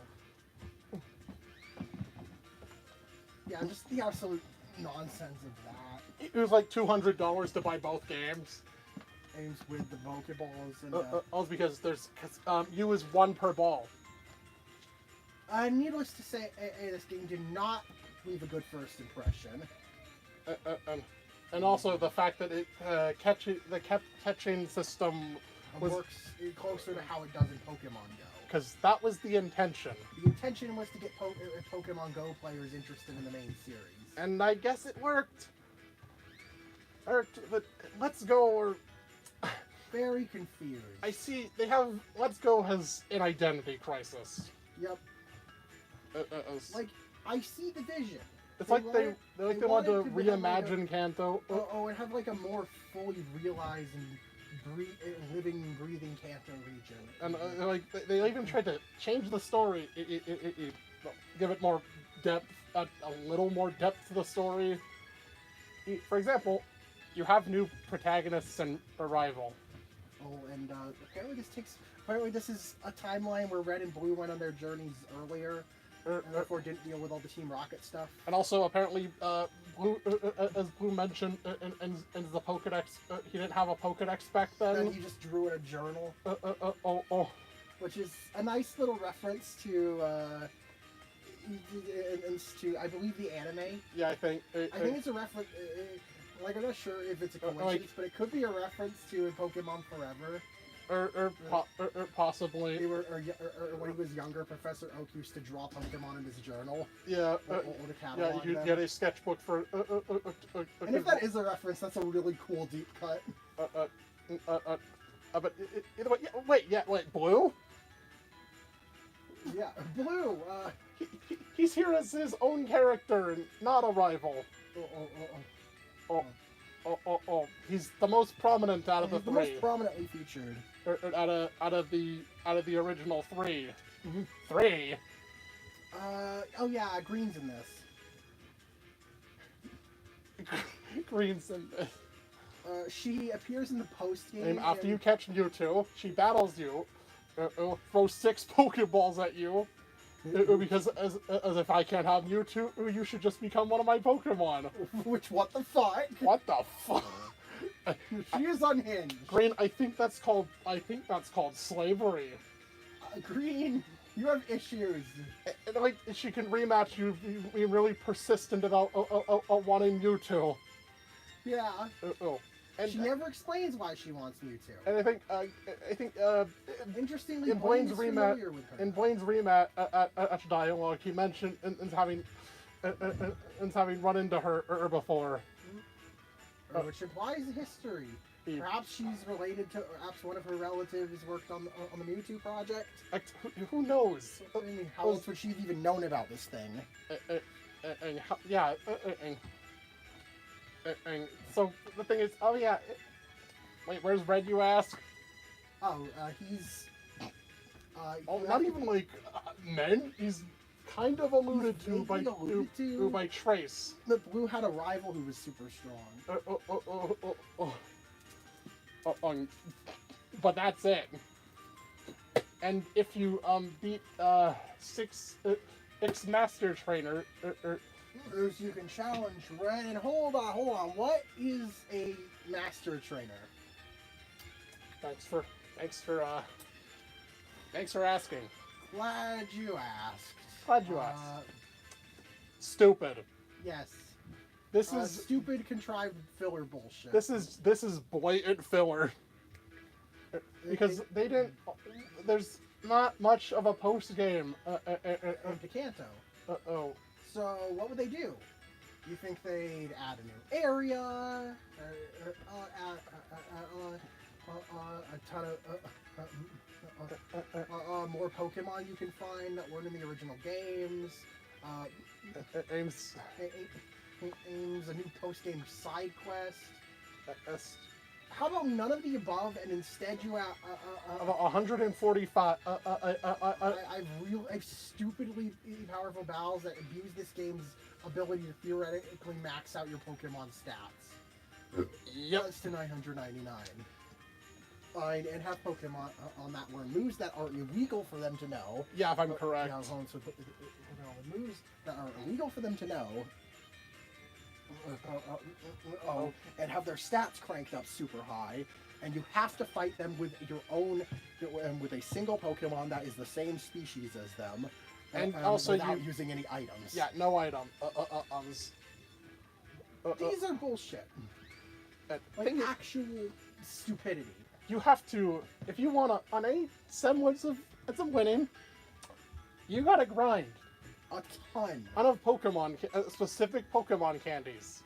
And if you want them all, well, for a one-off, that's about 200.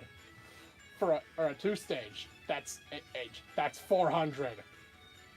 For a 3-stage, for each line, for a 3-stage. Yep. That's 600 candies, right? Yes. If you want to get every single... I don't know the exact math, but it's a lot. And some of these you can't get get properly. You can't actually grind. Like the legendary candies, which those don't actually battle you. You just need to have a high... your combat points just need to be high, and... Same goes for Ditto. Oh, because a Ditto mirror would just be a... Just be stupid. Just be a struggle match. It would just be a struggle match with whoever has the lower speed, or higher speed. Yeah, it's... Depending on who moves first.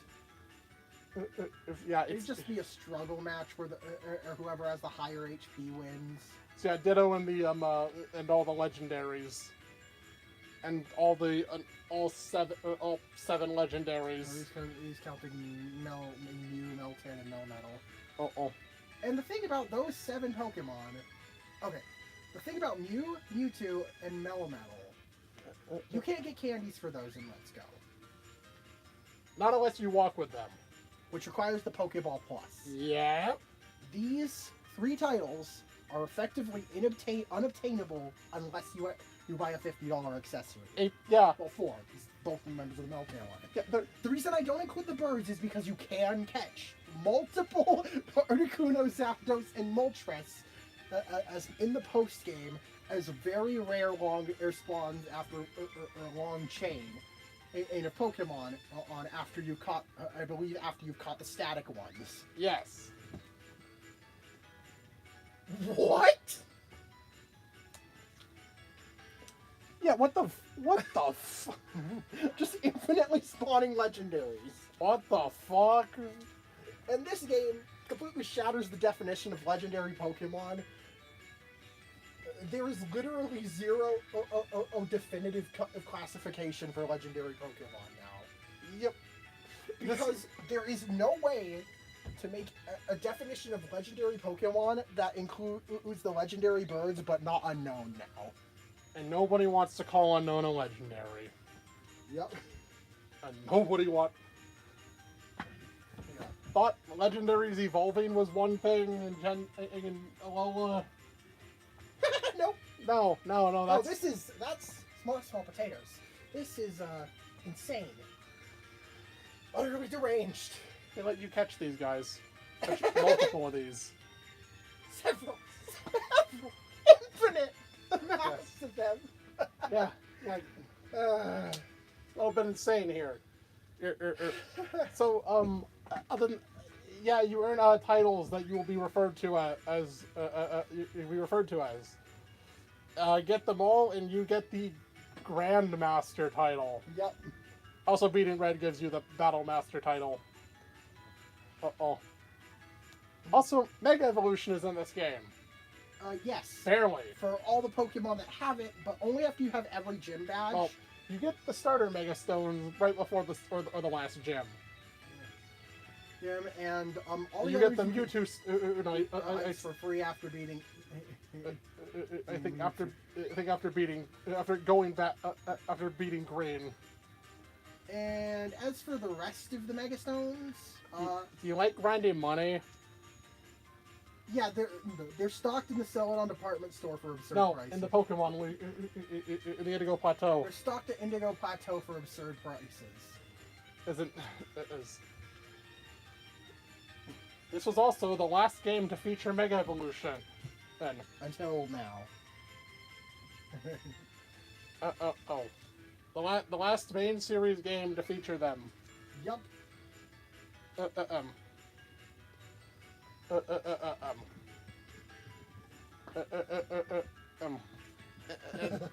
Yeah, you don't have a starter on your team? Well, could you get the others in the main game or no? No. Oh. You can't buy it until post game. Well, too bad. You can't use Mega Evolution until the post game. And you have to have caught. And if it was any of one of these if you had any one of these on specifically. Yeah. You're just the Mons. Well, yeah. Yeah, obviously. Yeah. Obviously, you only have the Mon. Wait, like, some of the Kanto Mons that got Megas are kind of ass. Like, who the fuck is. Like, what player who's trying to seriously build a team and, like, strategically plan it is legitimately going to settle on Pidgeot or Beedrill? Yeah, I thought so. Oh, there's also gym leader rematches. Still. They have more fleshed out teams. Yeah. And I think there's stuff like that's shown like in the game. After you beat Giovanni, Blue decides to finally take the position. And a gym leader that he's been being offered for a long time, because he's finally thinks he's done enough exploring and is ready to settle down. So, and I even mentioned that the gym makes him look like a bad guy. Yep. I feel like some kind of villain lair. Yeah. Which is hilarious, considering he doesn't know that that a criminal was holed up in there. Yeah. With that, he also has like the strongest team out of all of them, because he also has a Charizard Y. Mm-hmm. They added a you can now rematch the Elite Four again. Mm-hmm. With the Alolan form arms they have. Yeah, they each have an Alolan form now. Oh yeah, you can get Alolan forms through trades. You can trade for Alolan forms in this game. Speaking of Alola, Amina's in this game. I think as you can rematch her daily. She's younger. She's like a lot of weird timeline shit. Adult Red and a young Mina cannot coexist. Yeah. It's in the timeline. I know. So I come to the conclusion that these games are just in their own timeline. I mean, I think that's enough to infer. Or with how different they are. That's why I try and flesh out some of the gym leaders. Brock and Misty specifically. Mm-hmm. Brock mentions how he wants to be a breeder. In a game with just like in the original series. Like in the anime. Yeah. And I guess Misty can basically just fast travel you to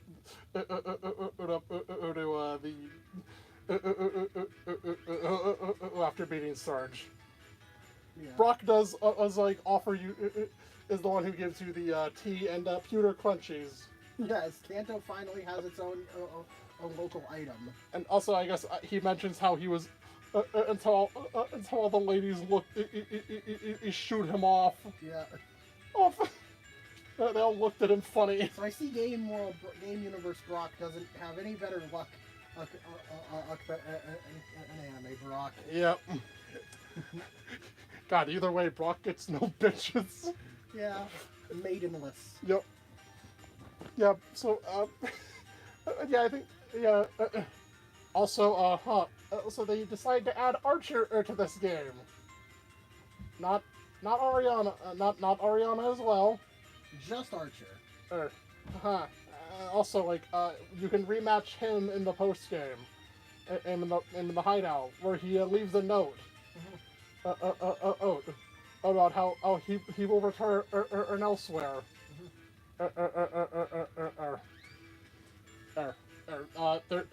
Koga, after beating him in his rematch, mentioned thinking he should try moving up. Try seeing if he can get to move up from being the gym leader to the Elite Four. Or Sabrina mentions how and that she won't find another trainer like you for another 3 years. Yeah. Here's Blue straight up becomes the gym leader in this game. Man, so there's a lot of leading up to Jonah. Like even if a lot of sequel bait. Yeah. Here. Which like I'm a bit conflicted about. Like we made a whole video about that like a few years ago.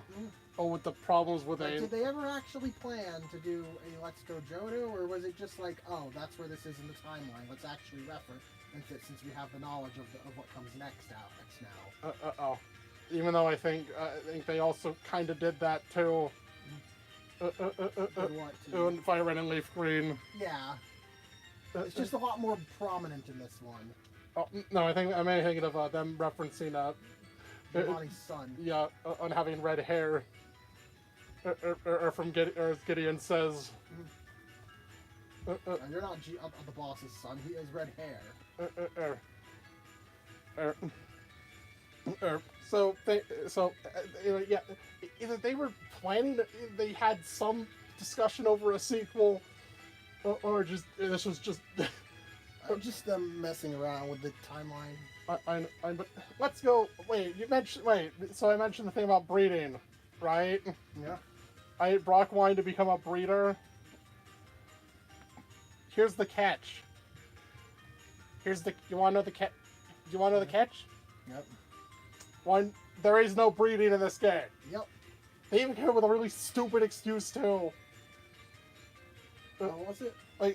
It's sad to think that there are people who only think Pokemon is about out hatching eggs. Nobody thinks that.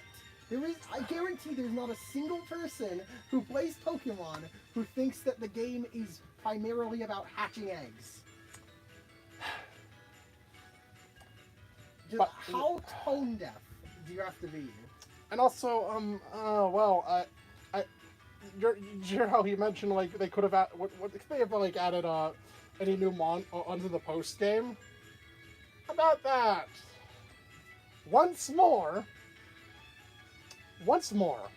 Yeah. Or like Fire Red and Leaf Green, but arguably worse. Those monsters straight up don't exist. Yeah, They are not coded into the game. The only Pokemon coded into the game are Meltan, Melmetal, and the 151 Pokemon that were coded into the Generation 1 games. They did it. They can't keep getting away with this. It keeps happening. It keeps happening. Why? It gets worse. It keeps getting worse. Also, there's no hell items or abilities because I guess new players wouldn't be able to because the new players from Go wouldn't be able to understand these scary new mechanics that weren't in Go. Yeah. Yeah. So that means no levitate Weezing in your Gengar. Wait, Gengar doesn't have It No. even hasn't it lost levitate instead of moon. Wait, I lost. No sturdy onyx or golem. Okay, that's the one argument against abilities. 35 is fucking irritating. Any status any status afflicting abilities. It's mainly sturdy, really.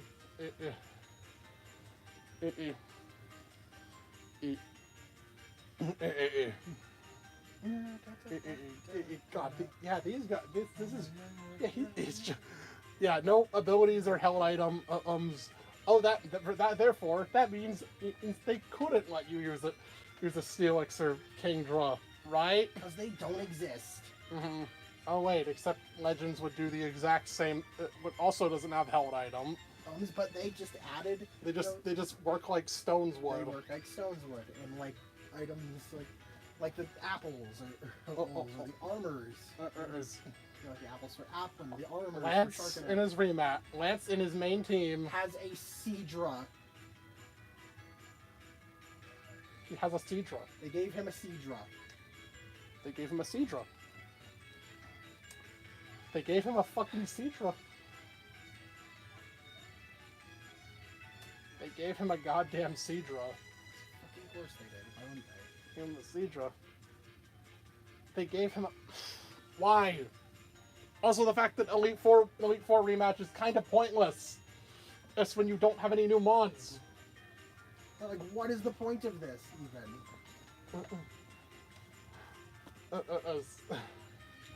It's supposed to be like fucking... Is it money? Or is it just farming money? It's probably just farming money. It's farming money. Also, I guess other things like... I guess they also finally answered the question about who was there before or Blue, who was the champion and before or your rival. Well, the idea They actually they historically they've just recorded people in the Hall of Fame and had them after as beating the Elite Four. But that was the first time they'd actually ever cordially decided, hey, you know what?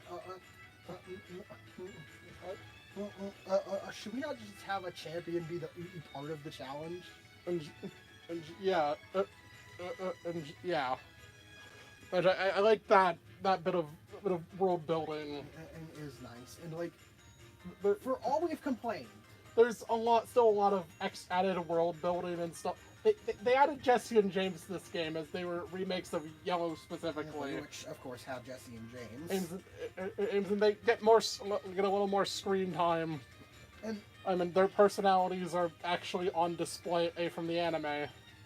And I will just say, this game has a ton of visual and musical. This is the best looking game on the Switch. Best looking and sounding in iteration of Kanto by far. Also, like one of the best looking Pokemon game on the system. Yeah, the best looking mainline Pokemon game on the Switch still.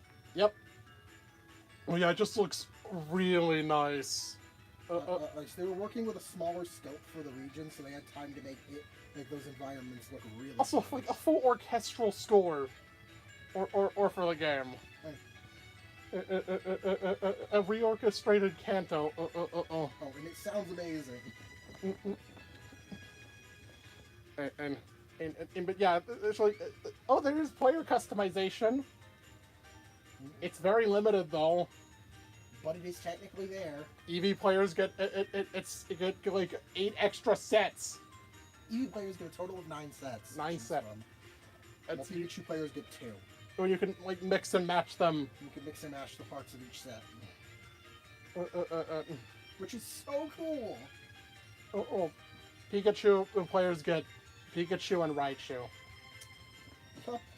Not even like Pichu or anything. Or Probably... Alolan Raichu. Yeah, they could have done either. Also, the fact Pikachu I get has the same color scheme as Pikachu, so it would have been hard to differentiate. But why no Alolan Also, Raichu? Partner Eevee being objectively better. Oh yeah, Partner Eevee is way better than Partner Pikachu. Gain all of those really broken attacks. Yeah, Partner Eevee has 8 signature moves. Partner Pikachu has 3. Mm-hmm. And the secondary effects on Pikachu's are much more underwhelming. Mm-hmm. But yeah. Yeah, I guess yeah, stuff like yeah. Yeah, Like really, all you're getting from Partner Pikachu that you didn't have from a regular Pikachu is flying and water coverage. yeah. Which is only a thing in this game, even, because nowadays regular Pikachu learns surf and fly. Yes. So, yeah, I guess, yeah, some things, yeah, yeah, yeah, I guess there's, like, yeah, a lot of extra, there's, like, a lot of, like, a lot of charm to the game. And for what it is. And also, albeit, you know, the most questionable thing being, like, changing your rival.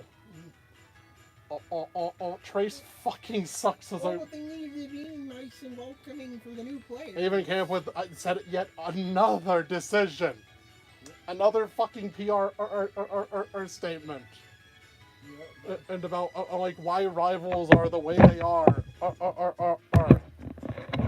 these days.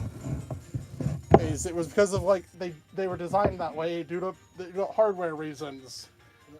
And where they had to have really in-your-face dialogue because they couldn't be expressive visually. But now I think it was, but no, we can't have that these days. Yeah. I mean, that's not inherently a bad thing. And you can have a character who's your friend who's still just as compelling and is an asshole rival would be. I think. You like just look at Hop or Arvin.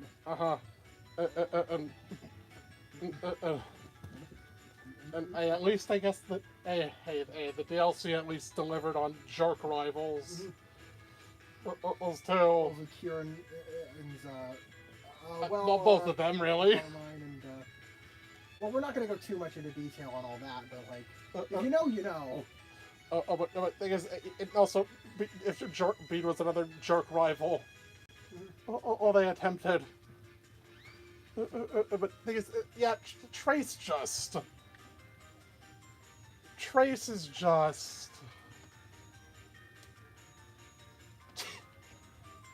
Just the worst. He doesn't have. Like the actual most dislikable rival. He's for all the wrong reasons. And it's because he's just so boring. He's so boring and whiny. And he loses because he's too nice. Instead of Blue not caring about his Pokemon, that's why he lost. He's just a whiny dumbass who leaves no lasting impression. But yeah, but I see. It's like they wanted to do a more reimagined style for Kanto, but they had some mandate. Weird ass mandates. It said they had to like follow the source material or whatever. Here's a weird. Yeah, that's what I mean. Let's Go has. Gen 7 as a whole has an identity crisis. Yeah, and Let's Go, I think, illustrates this even better than the rest of the generation. And Gen 7 had constant Kanto pandering. And I think this was the apex of it. And this game, well, there's a reason that. Okay, let me try to explain this. To elaborate a bit more,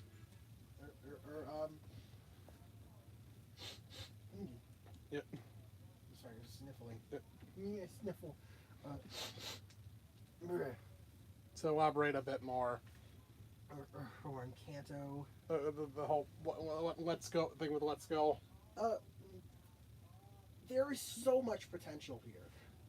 There is underlyingly a good game here. It's just. But it's just held back so hard. We can't. That it becomes a tragedy. We can't have. We can't have Mons past Gen 1. You can't. Just keep. You can't. and have yeah, you can't have mons past Gen 1. On abilities, held items, no, that's too complex. We're trying. Even though Fire Red and Leaf Green had them. It's too complex for the audience we're trying to pander to. We need to simplify it. Make the game laughably easy. Make the game stupid easy whether you're using candy or not. To the point where you'll almost never struggle in any capacity at any point.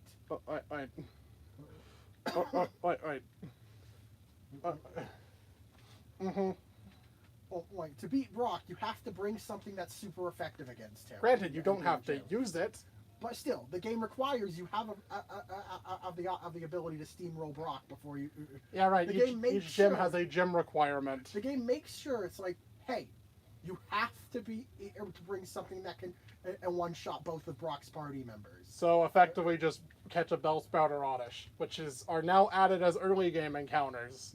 Is for probably that reason. And those are now Route 1 encounters. It's so fucking stupid.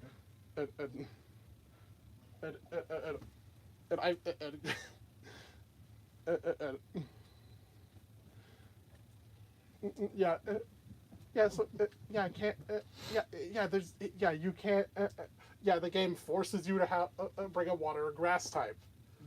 But I have to challenge Brock.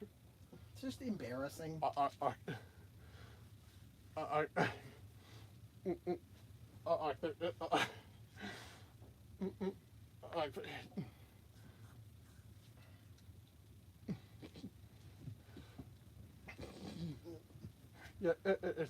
else is there?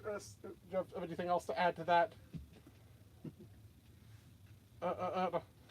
About like no, I think you summed it up. Oh God, let's All go. the stuff they weren't allowed to add. I feel there's a lot of potential for a more fleshed out. The amount of love and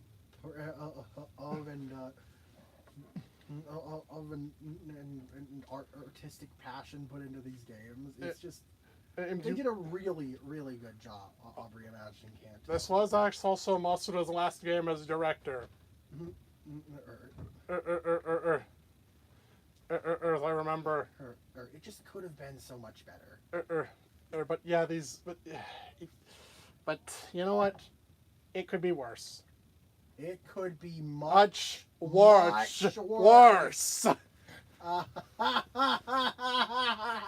So, and that brings us to what inspired this video.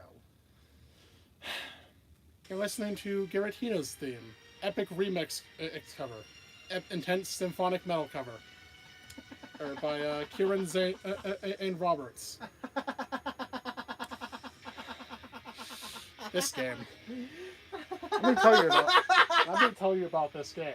Let me tell you something. Do I hate this game? 2021 was the 25th anniversary of this series. And also BDSP, Diamond and Pearl's 15th anniversary. Mm-hmm. So, as we know, they were Legends Arceus was meant to be that title. That anniversary title. But it wasn't ready in for that year. So it had to be delayed to January. Mm-hmm. So fuck, what do we do? Fuck, we can't just have our anniversary year without a mainline title. As history repeats itself. Well, just like with the 20th anniversary. Except this time, well, shit, we gotta have... But we are still working on a game. We can't just crank something out. Why not pay someone else to do it? Hey, the guys who developed our new storage app. And other stuff. We've already got the legal. They've already got the legal stuff worked out. And if they develop the games, they could probably make a game quickly.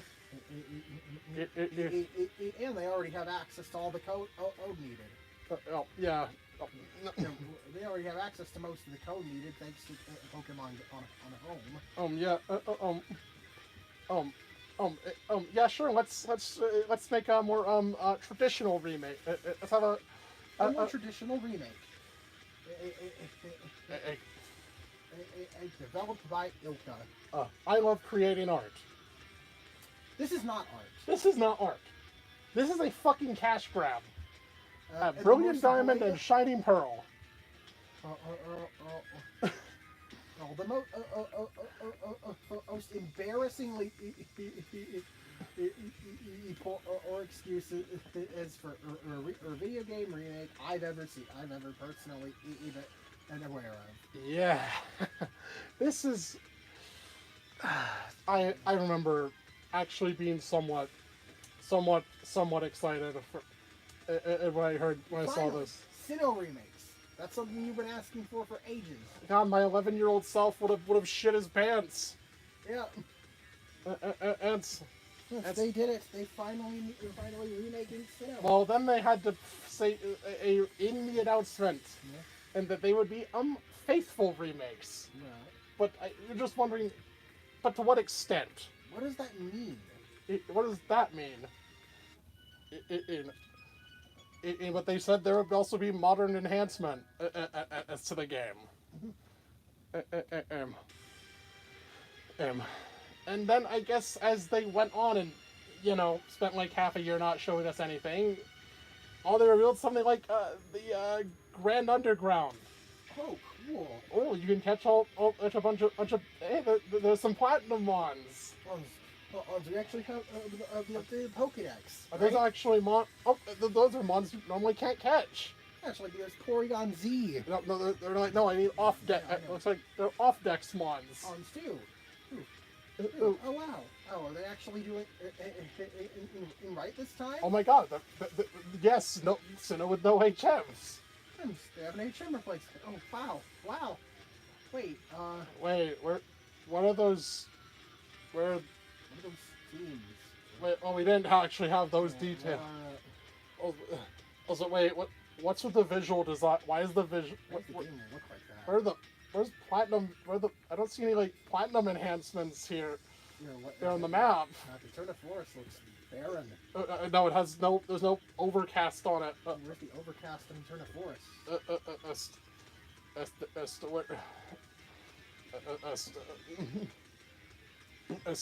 Where are the character redesigns? Where for anyone? Where are the?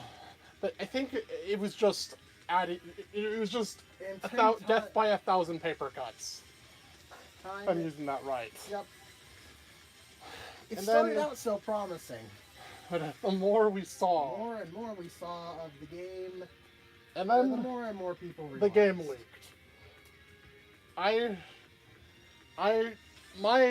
My optimism was instantly destroyed.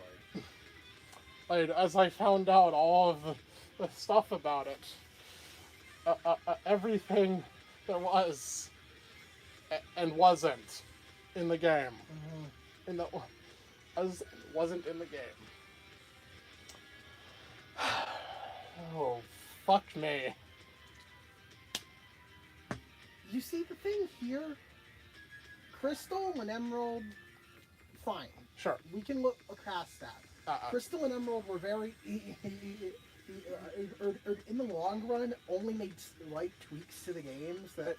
They did improve the experience, but they only made slight tweaks that like, honestly, if you preferred or one of the other versions for like its Pokemon or whatever, or in Ruby and Sapphire's case, other weird decisions like forcing the Pokénav of prompts.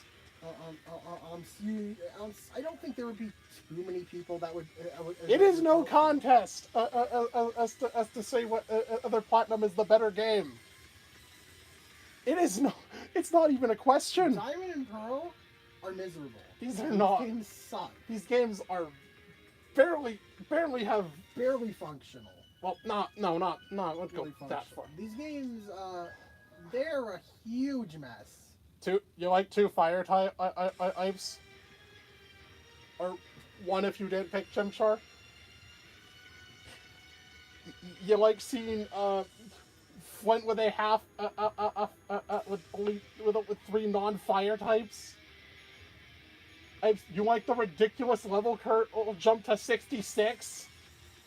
The level of an Elite Four that goes all the way up to 66. You like the seemingly unfinished story, the rather the really unfinished look, the generic building, the lack of post-game side quests. There's no post. There's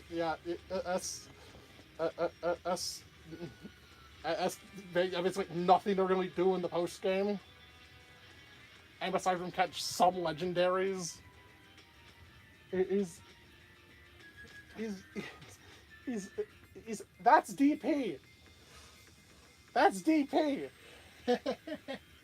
And that's what they chose to pull from. Platinum, yeah. Pretty much everything from Platinum was completely discarded. You're stuck. The regional dex is still 150 instead of 210. And only a small handful of the mons that appeared in Platinum can be caught in the main story. Oh yeah, not all of them. Only some stuff like Houndoom. Stuff like Houndoom. They let you catch Pinsir, Yeah. which wasn't in either game. And, well, yeah, they added some other stuff too, but like you still can't. Oh yeah, early game Gibble. You can't get Gibble. You're back to not being able to get Gibble until how many badges? 6. Until you have 6 badges. 6. Because when in Platinum you only needed 3. 2. You only needed 2.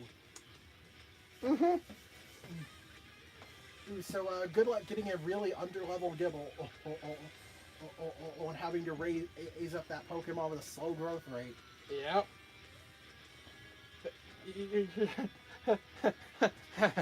Because you had to get it way later way later than the area you find it in Blythe. Mm-hmm. And oh yeah.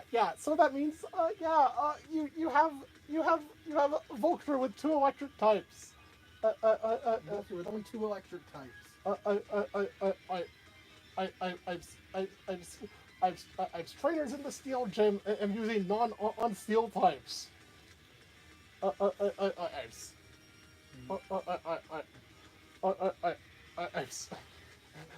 It's not because it's strategically varied or anything, but because they literally didn't have the fucking dex to or in a lot of these types having specialists. Or Flint only having 2 fire types. Remember the Elite Four whose team is half not the type IV says it is. Yep. But Elite Four Round 2 has the platinum teams. It's too little, too late. Why weren't they just the platinum teams anyways? To begin with.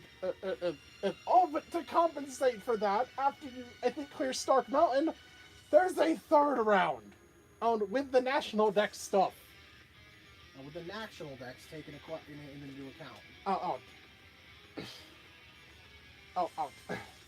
Well, if you like super hard battles, I forgot to mention that.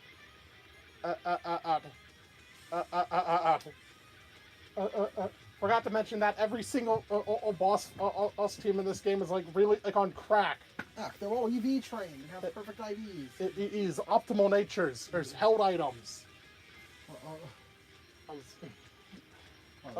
I'm all for making or incorporating more competitive elements into the mainline Pokemon, but this is not the way to go about it. When you don't have the material of the tools for that point. If you want this, I just see this done right. Play Indigo Disc. Play Indigo Disc. This if you want. See this idea done right. As a hard post game in quest line. Yep. And that also means stuff like no battleground, no O-Team Galactic up in Stark Mountain, and no resort area, no villa to customize. I use for special interaction to get special interactions. And the Battle Tower teams had to be added in a day 1 patch. Because before that, I think I remember, Palmer had a level 5 Rattata. Ada is his only Pokemon. He had a level 5 Rattata. Because they didn't have time to program. The whole his post game wasn't available. without a day one patch because they had to release the game and before they could finish working on the post game. Oh, and the Global Wonder Station, and you see there, wouldn't be available for another. Would it be available for another few months? Yeah. What the fuck?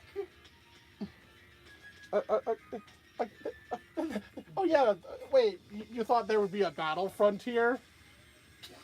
If they don't have time, couldn't have time for, didn't have time for that in ORES. That's what makes you think they don't have any time for it here. Oh, but they added like custom double matches in the battle tower. Or with some of these characters. See? Sure. With like some like character, with specific character combinations.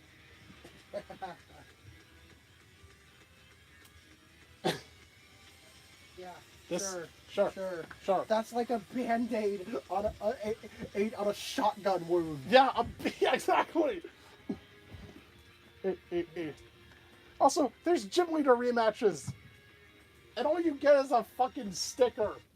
A goddamn sticker to put in your Pokeball decals. Oh yeah, right. That's now a prominent menu feature option. There's a whole menu option for it. For who uses ball capsules? Like normally I wouldn't complain about all these cute little extra features. If they didn't take away from time that could have been used to make the game something worthwhile. Oh, sure, if you like hard battles and shit. These are fine as little extras, but when they're eating up time that the game so desperately needed to be something more substantial, well, then I take issue with it. Yeah. Oh yeah. What they do with Pal Park? They turned it into a legendary catching spree. Where you find specific items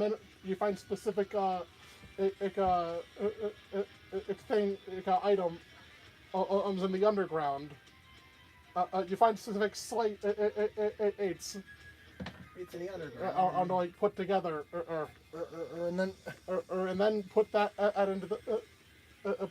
into a specific room. To spawn. Oh, look at that! They're shaped like Game Boy and Game Boy Advance cartridges. Oh, cute. Did Sinnoh need this? Also, so you remember how the Regis had their own dedicated area of you to catch them in? Mm-hmm. Not here. Not here. Not in this game. Yeah. They're now just a dime a dozen. They're now just so insignificant. What are you talking about again? The Regis had their own areas in Platinum. Yes. They're just thrown in here. In this park. Also, oh, how the mighty have fallen. And hey, you can get Regigigas in game now. Yay! Again, and even a car crash. Yeah, let's get more extreme in with these. Band-aid on a car accident. And then there was also so there's also a specific slate that lets you fight a level 100 Shadow Giratina. What? And you're with the Giratina's battle theme, and the reward is the Gracious Orb. What? Oh, by the way, that background, that distortion world background, Yeah. It's not unique to Giratina. This Giratina fight. Use it for everyone. For all the box legendaries. Yeah. It's not even unique.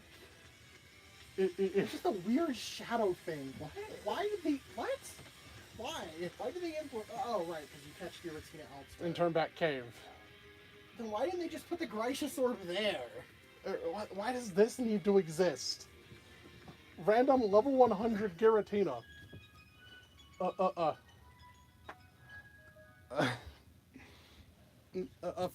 some reason. It boggles my mind. Some reason. And did I mention how fucking broken these games are? Did I mention how utterly broken they were at launch? You did not. How you can, like, stack the menus. Hey, they even stayed faithful with, like, with like, tweaking and shit. There's a new version of it. It allows you to just go above the boundaries. You can just go anywhere. Or you, like, go straight to the Hall of Fame.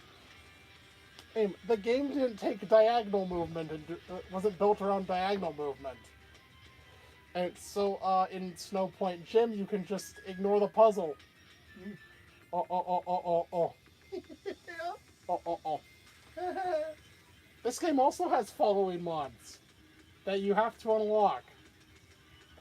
You have to gain access to Amity Square to unlock. And yes. So the thing about Amity Square in the original games, it was very clear this was just a playtest, just them playtesting in this mechanic. So there were some heavy restrictions on what could enter. They only had a few Pokemon made for this. You'd think those would be lifted in BDSP, since they have everything modeled. Nope. Of course not. You're still restricted. The list is expanded. I'll give them that. Yeah. But it still shouldn't be. It's a problem they already solved, and yet they refuse to address that. You can also. Oh yeah, the Grand Underground also lets you catch wild starters. Is too, remember? Mm-hmm. Including Sinnoh in the other Sinnoh starters. Is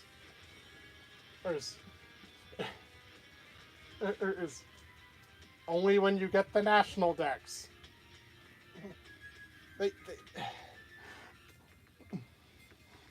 The Grand Underground was just false advertising. They prominently showed how these mods could be obtained. But not mentioning that they're locked to post-game.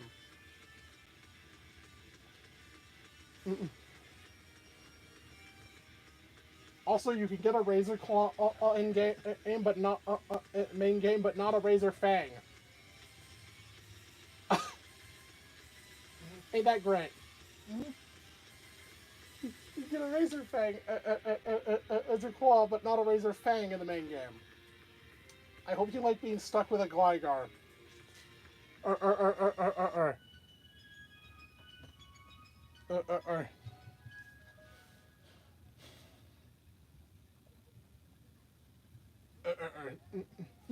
Oh yeah, there's player customization in this game. Are you letting that loop? I guess I'll keep it going a little more. Well, you're done ranting about this. So there's player customization, and the shop now replaces the game corner. In Bellstone. And it's also super limited. It's also very limited in what you can do, and how. Well, I mean, I'll give them this. If they're not gender locked, but there's only like about a dozen outfits. And then there's one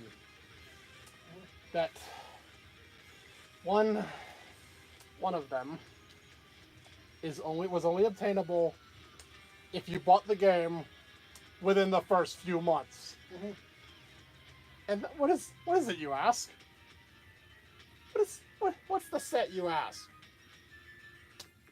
I'll tell you. You remember what the set that was locked behind buying the game early? The platinum set. The platinum set. The platinum outfit. The set from Pokémon Platinum.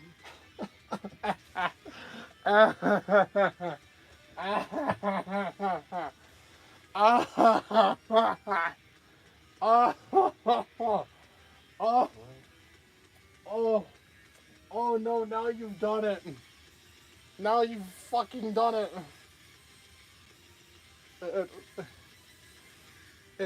This feels like this is a it's just a slap in the face.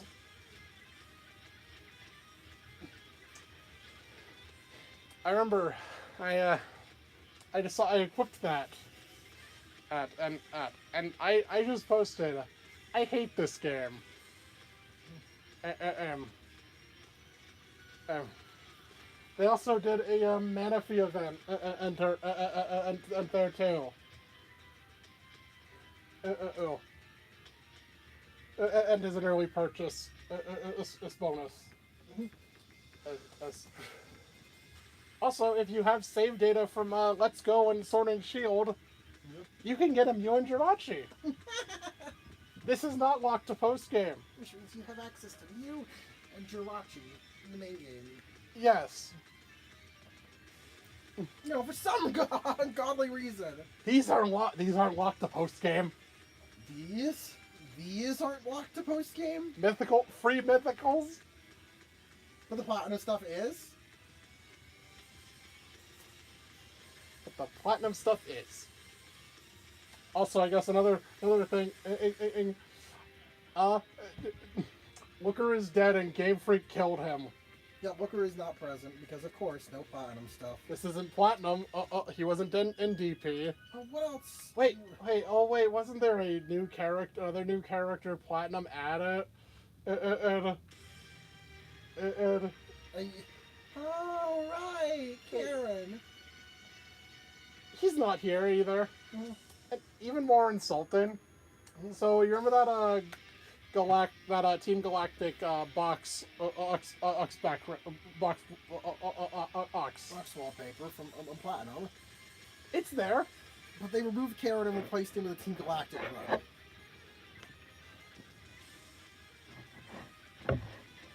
Why is it so hard for them to acknowledge third versions? Why is it? They just erased him from existing. No, just by giving him an ancestor. I guess in this timeline. I got no bitches. In this timeline, I Karen's bloodline. I died off. No. Actually, wait. The Rotom room is accessible in game now. Because of course it would be stupid if they locked those behind an event. Locked Rotom's forms behind an event. Yeah, you can just get the secret key in game. And allow you to change its appliance, change into an appliance. But it still even has the mention of, it has Karen's name cut off in one of the notes. Oh, it's like in Platinum. Yup. And I guess without Karen, you can't do the whole post game story. And let's start Mountain. And also because the story follows Diamond and Pearl. Oh, that means Cyrus just leaves. Leaves and says, "I will do it again." And you fight him in the battle tower. Wait, who let him in the battle tower? Who let him? Who? I shouldn't be questioning that. It's the fucking it's the battle tower and shit, but still. What the fuck?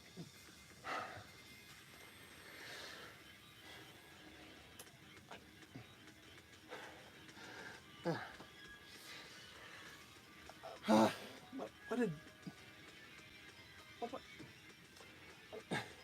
Oh yeah, but they added the shiny charm in this game. But guess what? It only works on eggs. It only works on eggs. Hey, Game Freak. What happened to not wanting Pokemon to be all about hatching eggs again? Uh-huh.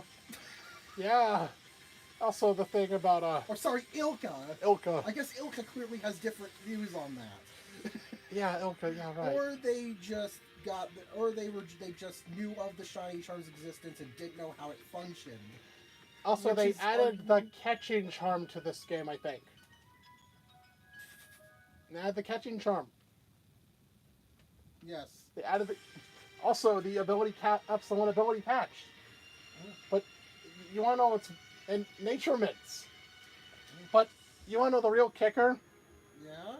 Actually, you want to like use like an assault vest or a Rocky helmet? Nope, those aren't there. Those aren't here. Those weren't in the original games. Neither were the mints, or the ability patch, or the ability capsule. Neither of those were. No, those were in the original games, and you added those. None of them were. Why are they so goddamn selective with what they add? It's so stupid. Oh my. Oh. I'm gonna give myself an aneurysm trying to comprehend it. Oh. These fucking games. What else? What else? Oh. We can find something good to say.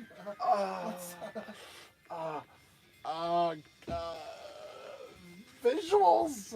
Oh wow, they're sure visuals. They went with a very cartoony art they went with style. a cheapy art style. Oh. You yes. But once again, Band-Aid on a demon core exposure. Band on I don't think you can go any further than that. Band-Aid on a demon core exposure. On a demon core exposure. A Band-Aid on a nuclear reactor or meltdown. A Band-Aid on a nuclear meltdown. You can't get any. Oh, the way they actually updated the Eterna statue. Wow. Because it's sort of like a fusion of the so like being like an art, being like an interpretation. It could be either one depending on. Because like in the originals, since it was a 2D, it was a sprite. It was a flat. Although it was easy to sort of design Dialga and Palkia in a way where from a specific angle, their silhouettes are indistinguishable. So they went with that. And I think I remember the manga made a statue of them combined. Which is the approach BDSP took. That's cool. Because as when they were fought different parts of them and were both visible, so people didn't know what belonged to what Pokemon, so they combined them. There's also the alternative interpretation that I like in which just a symbolic statue co-created by the Diamond and Pearl clans after the events of Legends Arceus.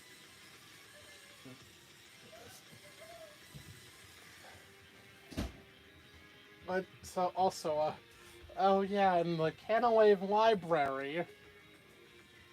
Speaking of legends, in the Canawave. Which, by the way, go play that instead. Go this is taken from him. Go play a legend. Go play Legends Arceus instead. This piece of shit. Travesty. There is a specific book that directly connects to a side quest from Legends Arceus. It's being the one with the Manaphy quest. I mean, if there's a reason you don't have to do it, that's not required to finish the game. Finish the Dex. Because it would basically require a whole other game. So none of the mythicals are required to finish the Dex, which includes Manaphy, despite its quest not being post-game.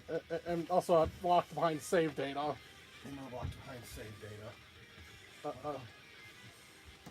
I'm shocked they didn't just make it a BDSP save bonus. Yeah, because it straight up tells you, and also it straight up tells you this whole story is the answer or to how to catch Manaphy.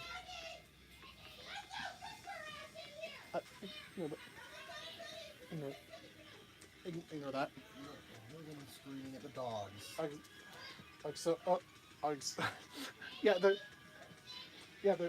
There's that.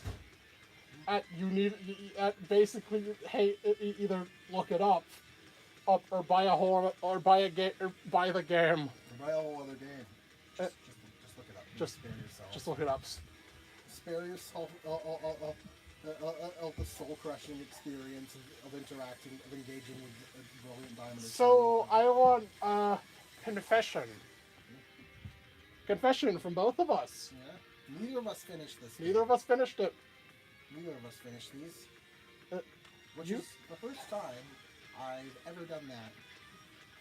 Well, I to be fair with Oraz, I stopped playing for a long time until Noah eventually egged me on to finish it, and then I was like, I mean, with this one, I was just like, yeah, I've played enough.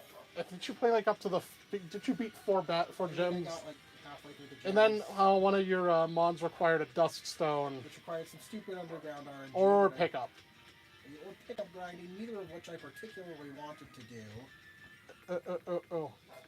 Or waiting all the way until the Galactic HQ. You would get, which no, I'm not using a Murkrow for that long. I played this at gunpoint. Just to get that limited thing. And the thing is, I have. Thing is, however, I found out that you could just unlock a mystery gift as soon as you enter Jubilife. Yup, that's a thing in this game. Well, it wasn't the original. Oh. I'll tell you.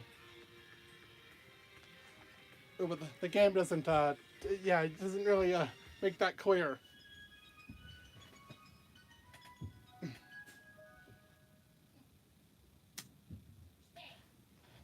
Because like in Gen 3 and 4, mystery gift was something you had to was something you had to unlock. So they kept that here. Well, you don't even put in the specific phrase. You just talk to an NPC. And then there was I played all the way so I can get so I could get that screenshot of the platinum set. As I said, I tweeted, I hate this game. How can you say? So I guess how can you say you hate a game you never actually beat? Yeah. Good question. And right? Yeah. How can you say you hate a game you've never beaten?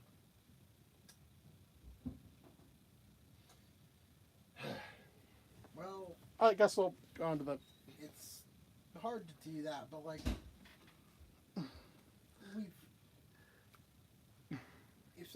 sometimes you just don't feel the drive to finish something. And if you're not having fun with the game, Why don't bother? look. I think I remember I mentioned I kind of played. I wasn't having fun with like playing through Violent, and if you remember, or I wasn't really having a lot of fun on playing through it. But I finished. But I at least finished it. Or at least enough there for you to be willing to finish the game. And there was something. And I straight up didn't finish. I straight up didn't get very far in Legends. And then that's fine. I couldn't really get into Legends Arceus.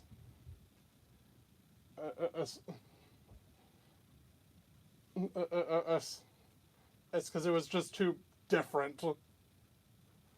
And that file's for you now. Yeah. Correct.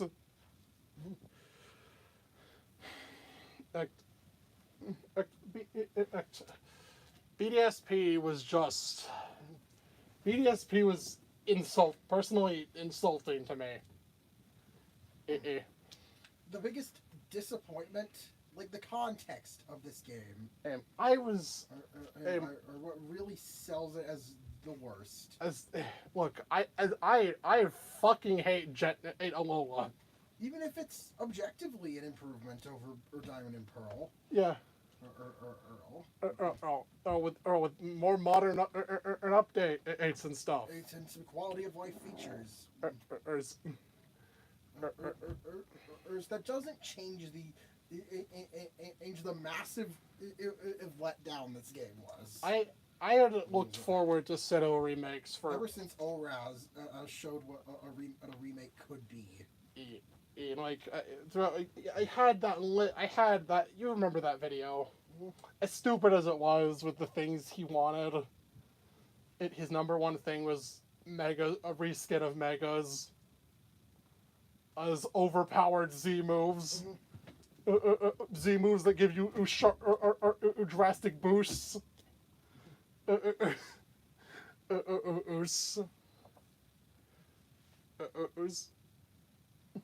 He did predict the legend. Alex did predict the legend plate though. Oh, remember? Oh, in that video, remember? Yeah. You predicted how like a new move for new attack, like a new form for Arceus, as in how like Judgment would be, it would just change type to what was super effective against the opponent. And that was funny. Yeah. The thing is, this, if you knew, this little shit was a Sinnoh fanboy.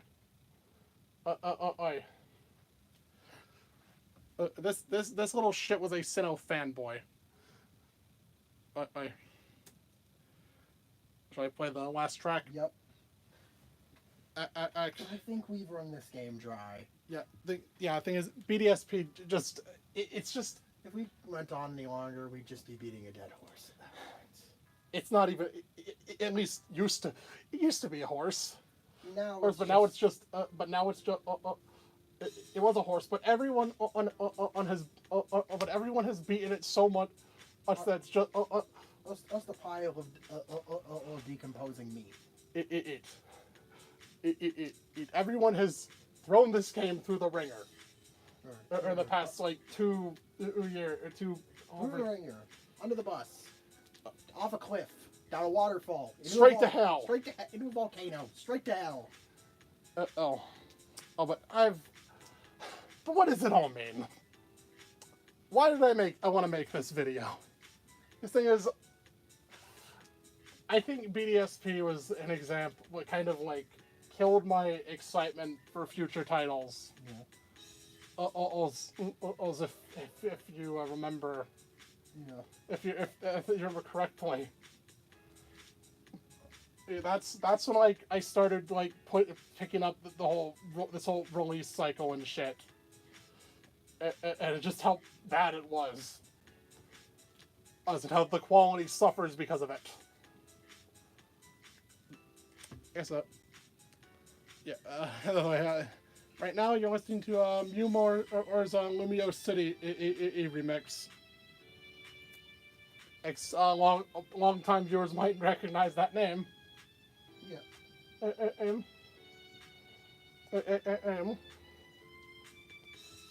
As we've used their music in the past. But so I guess, yeah, what drove me to make this video? Oh, why have I been rambling for almost 3 hours? Why do I care? Why do I care so much about about these remakes and how they're designed? God knows I'm not a game designer myself. I'm just some loser who who conceptualizes a bunch of stuff. And I guess like over the span, it's like, you know, as you've seen with our I'm more of a storyteller guy, a conceptualizer. I wrote a Pokédex. I wrote ultimate dexes for every single region. in the span of less than a month. We don't talk about that. Yeah.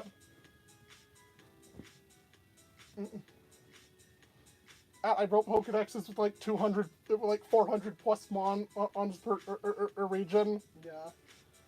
And because why does this particular topic, why did this matter so much to me? It's just I see there's just been, I see the potential. I see the potential they have with these. But they never go all the way with them.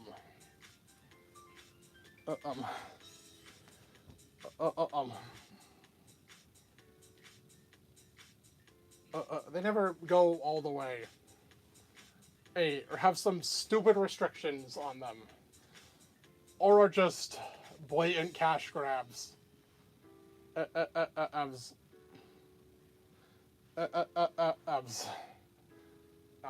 Sure, you can argue all of these would technically just be nostalgia bait cash grabs. But at least see some. Well, okay, with HGSS ORES and Let's Go. Oh, specifically. Everything in between the first and most recent.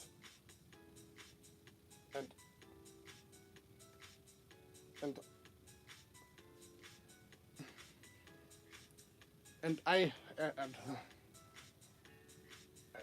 clearly there was a lot of passion with these games, and trying to make them as best they can be. But there's always something holding them back. There's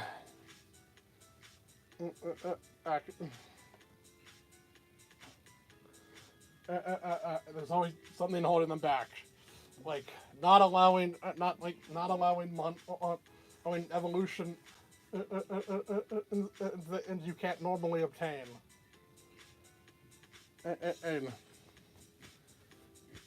and not addressing like the level curve or anything.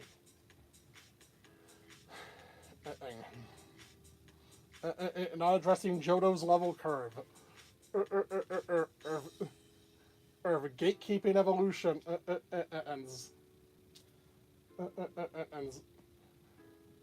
and lack of like any substantial content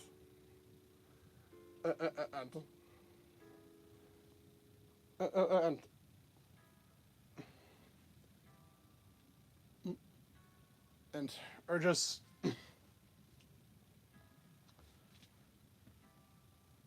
like of any substantial content or just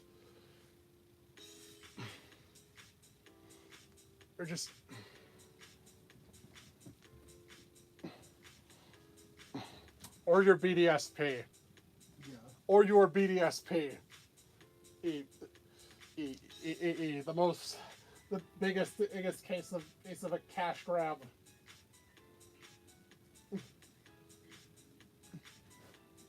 Oh, because there's at least I don't see I just don't. This is.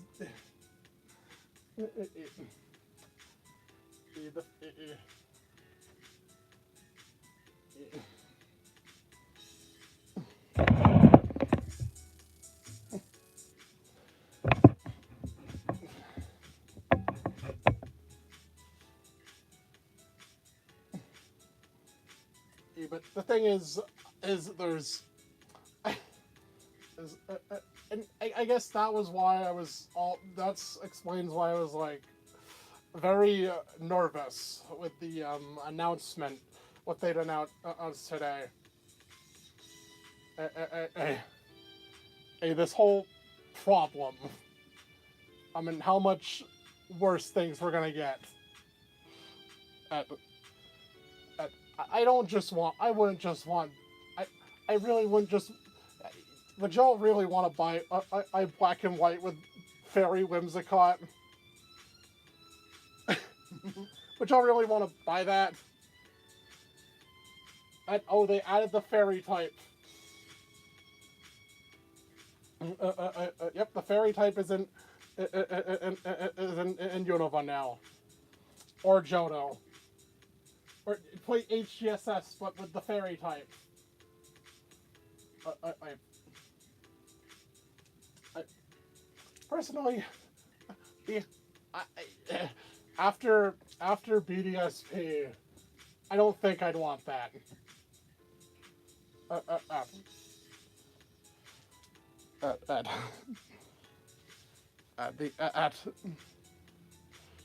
Because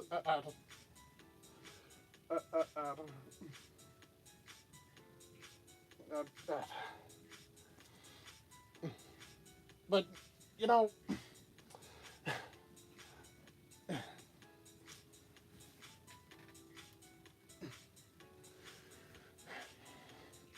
and I guess I even talked about this like in my X and Y video. I can see why they went with took the direction they're going in this direction. Because what do you do with an X and Y remake? What do you do with that?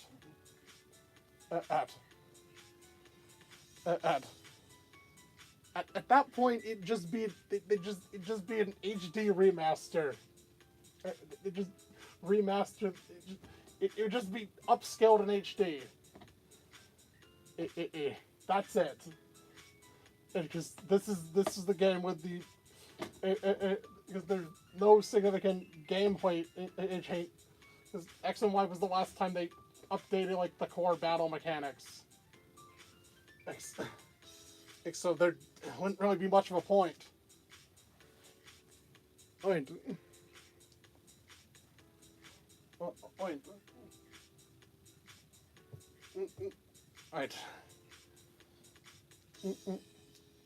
The only reason they'd have is just because they're.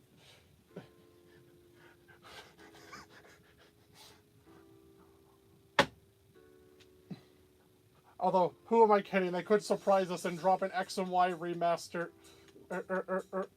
this year. I mean, sure, the game doesn't really need anything. Just drop like an HD X and Y or something.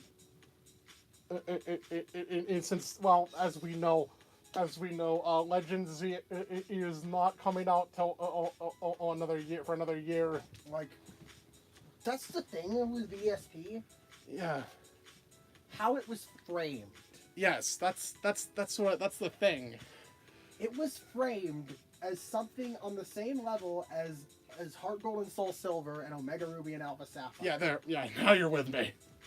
And when people people like and when you promise and when you hype it up like that and then only give vague comments that it's going to be faithful without really elaborating on what that means. Yeah, then you show them new stuff. And then you show new stuff like, wow, check out how cool this is. You inevitably set people up for massive disappointment. And that's what they did. Yes, they did. Yeah, the Grand Underground was all hyped up. But oh wait, some of this stuff is not. You can't fully access this stuff up in the main game. They pretty much showed every single new feature that this game has in pre-release. Yep, and had to lie about it. Yep. How it worked. How they worked. Mm-hmm. And we're straight up deceptive by showing a bunch of mons from the platinum decks. And off decks. X.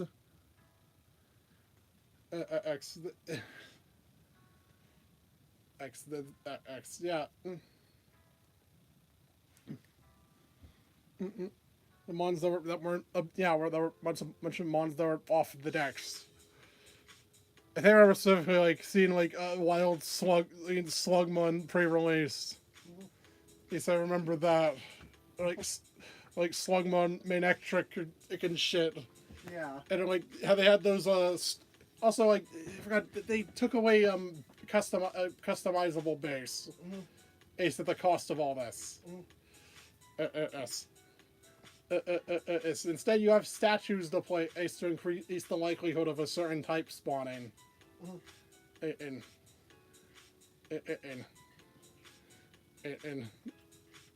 I forgot. Instead of proper base customization. Oh sure, I guess it's nice that this is now how you now just have NPCs to interact with for Spiritu. Instead of having needing other people. on the underground. But well, how much further can we push that at? Bandit on a multi-dimensional apocalypse. Yeah, I think that's the furthest you can go. Oh, but thing is, yeah, I guess I made this is, it's because why do I care so much about this topic? Heck, if you don't like the game, don't play them. I don't like the direction in these remakes of. Oh God, just don't get them. Don't play them. Silly goose. Yes, but no, I think with everything in between the first and recent ones, I see something. There is something there. Everything from Heart Gold, Soul Silver to Let's Go. Oh, I see a vision. There's potential there. But they don't realize their potential.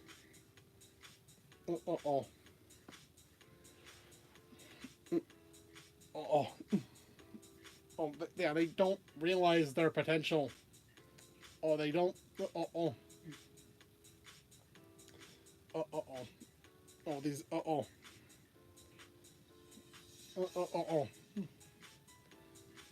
And I guess the thing, I'm assuming why they decided why they just skipped out on, I mean, Johto Remix would just be, basically probably just be HGSS, but with the fairy type, if they wanted. Right? Yeah. And then there's just the whole conundrum of Unova itself. As those are two completely different games. Aims.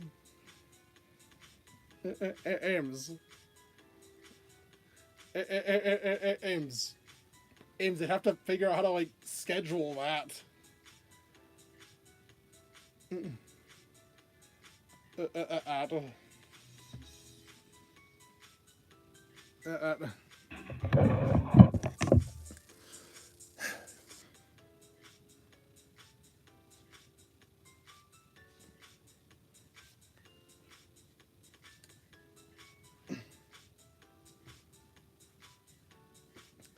I say all this. I say all this too because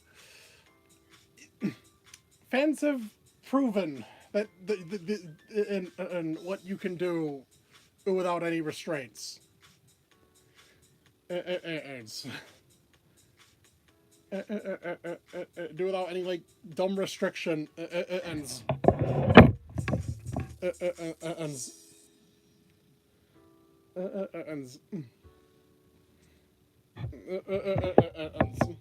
Ends right. Yeah.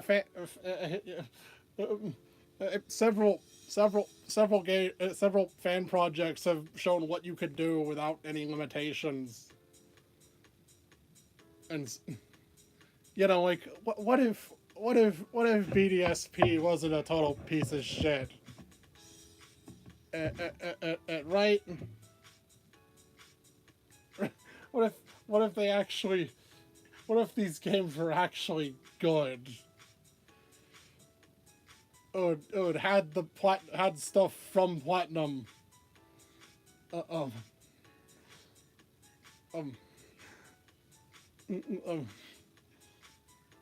There's multiple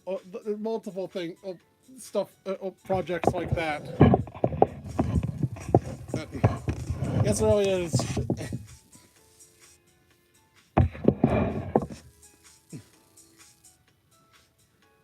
if I'm being dead honest, I think it's fan content that still, it's like the fan projects that keep my interest in this series alive. If I'm dead serious, it's like it a lot of time and enjoyment out of these things. Is because we're aims for newer games. Aims don't deliver. But go by the. You can tell by the.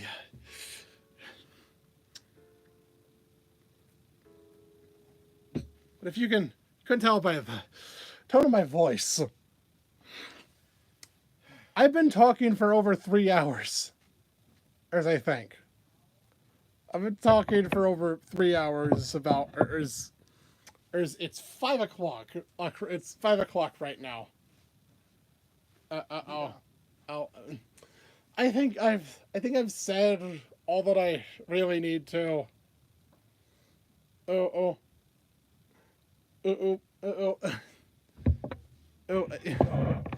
Yeah, sorry if my celebration today it was mostly negative.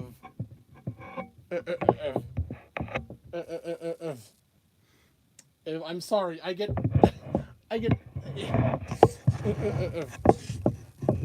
Yeah. Thing is, yeah. I got to talk about I got to talk about one of the worst, the actual worst, the worst mainline game. The fucking one of the worst games. Aims just on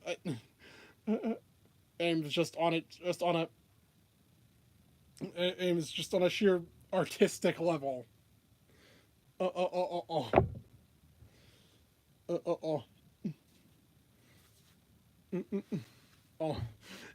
As much as I fucking hate Alola, there's at least some artistic vision to it.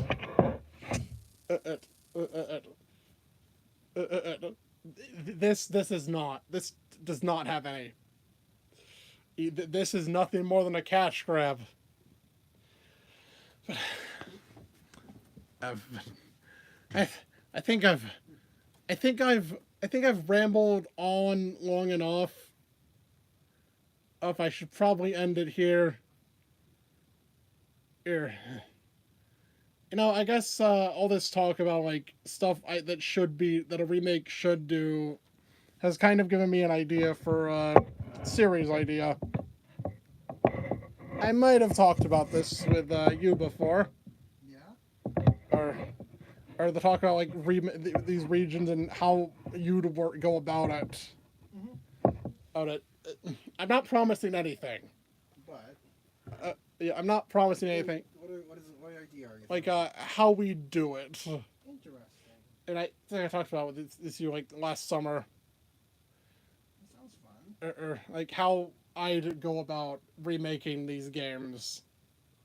Is I'm not saying any promise it's time I'm for it, or when I'll do it. And just discuss how we'd go about what our definitive experience for some of these regions would be if we didn't have any deadlines, or mandates. And I guess I can leave you with that. That being said, this is actually very appropriate. I'm Nozren. And I am right. And bonjour, my wonderful viewers. See you in the next video. video. Yeet!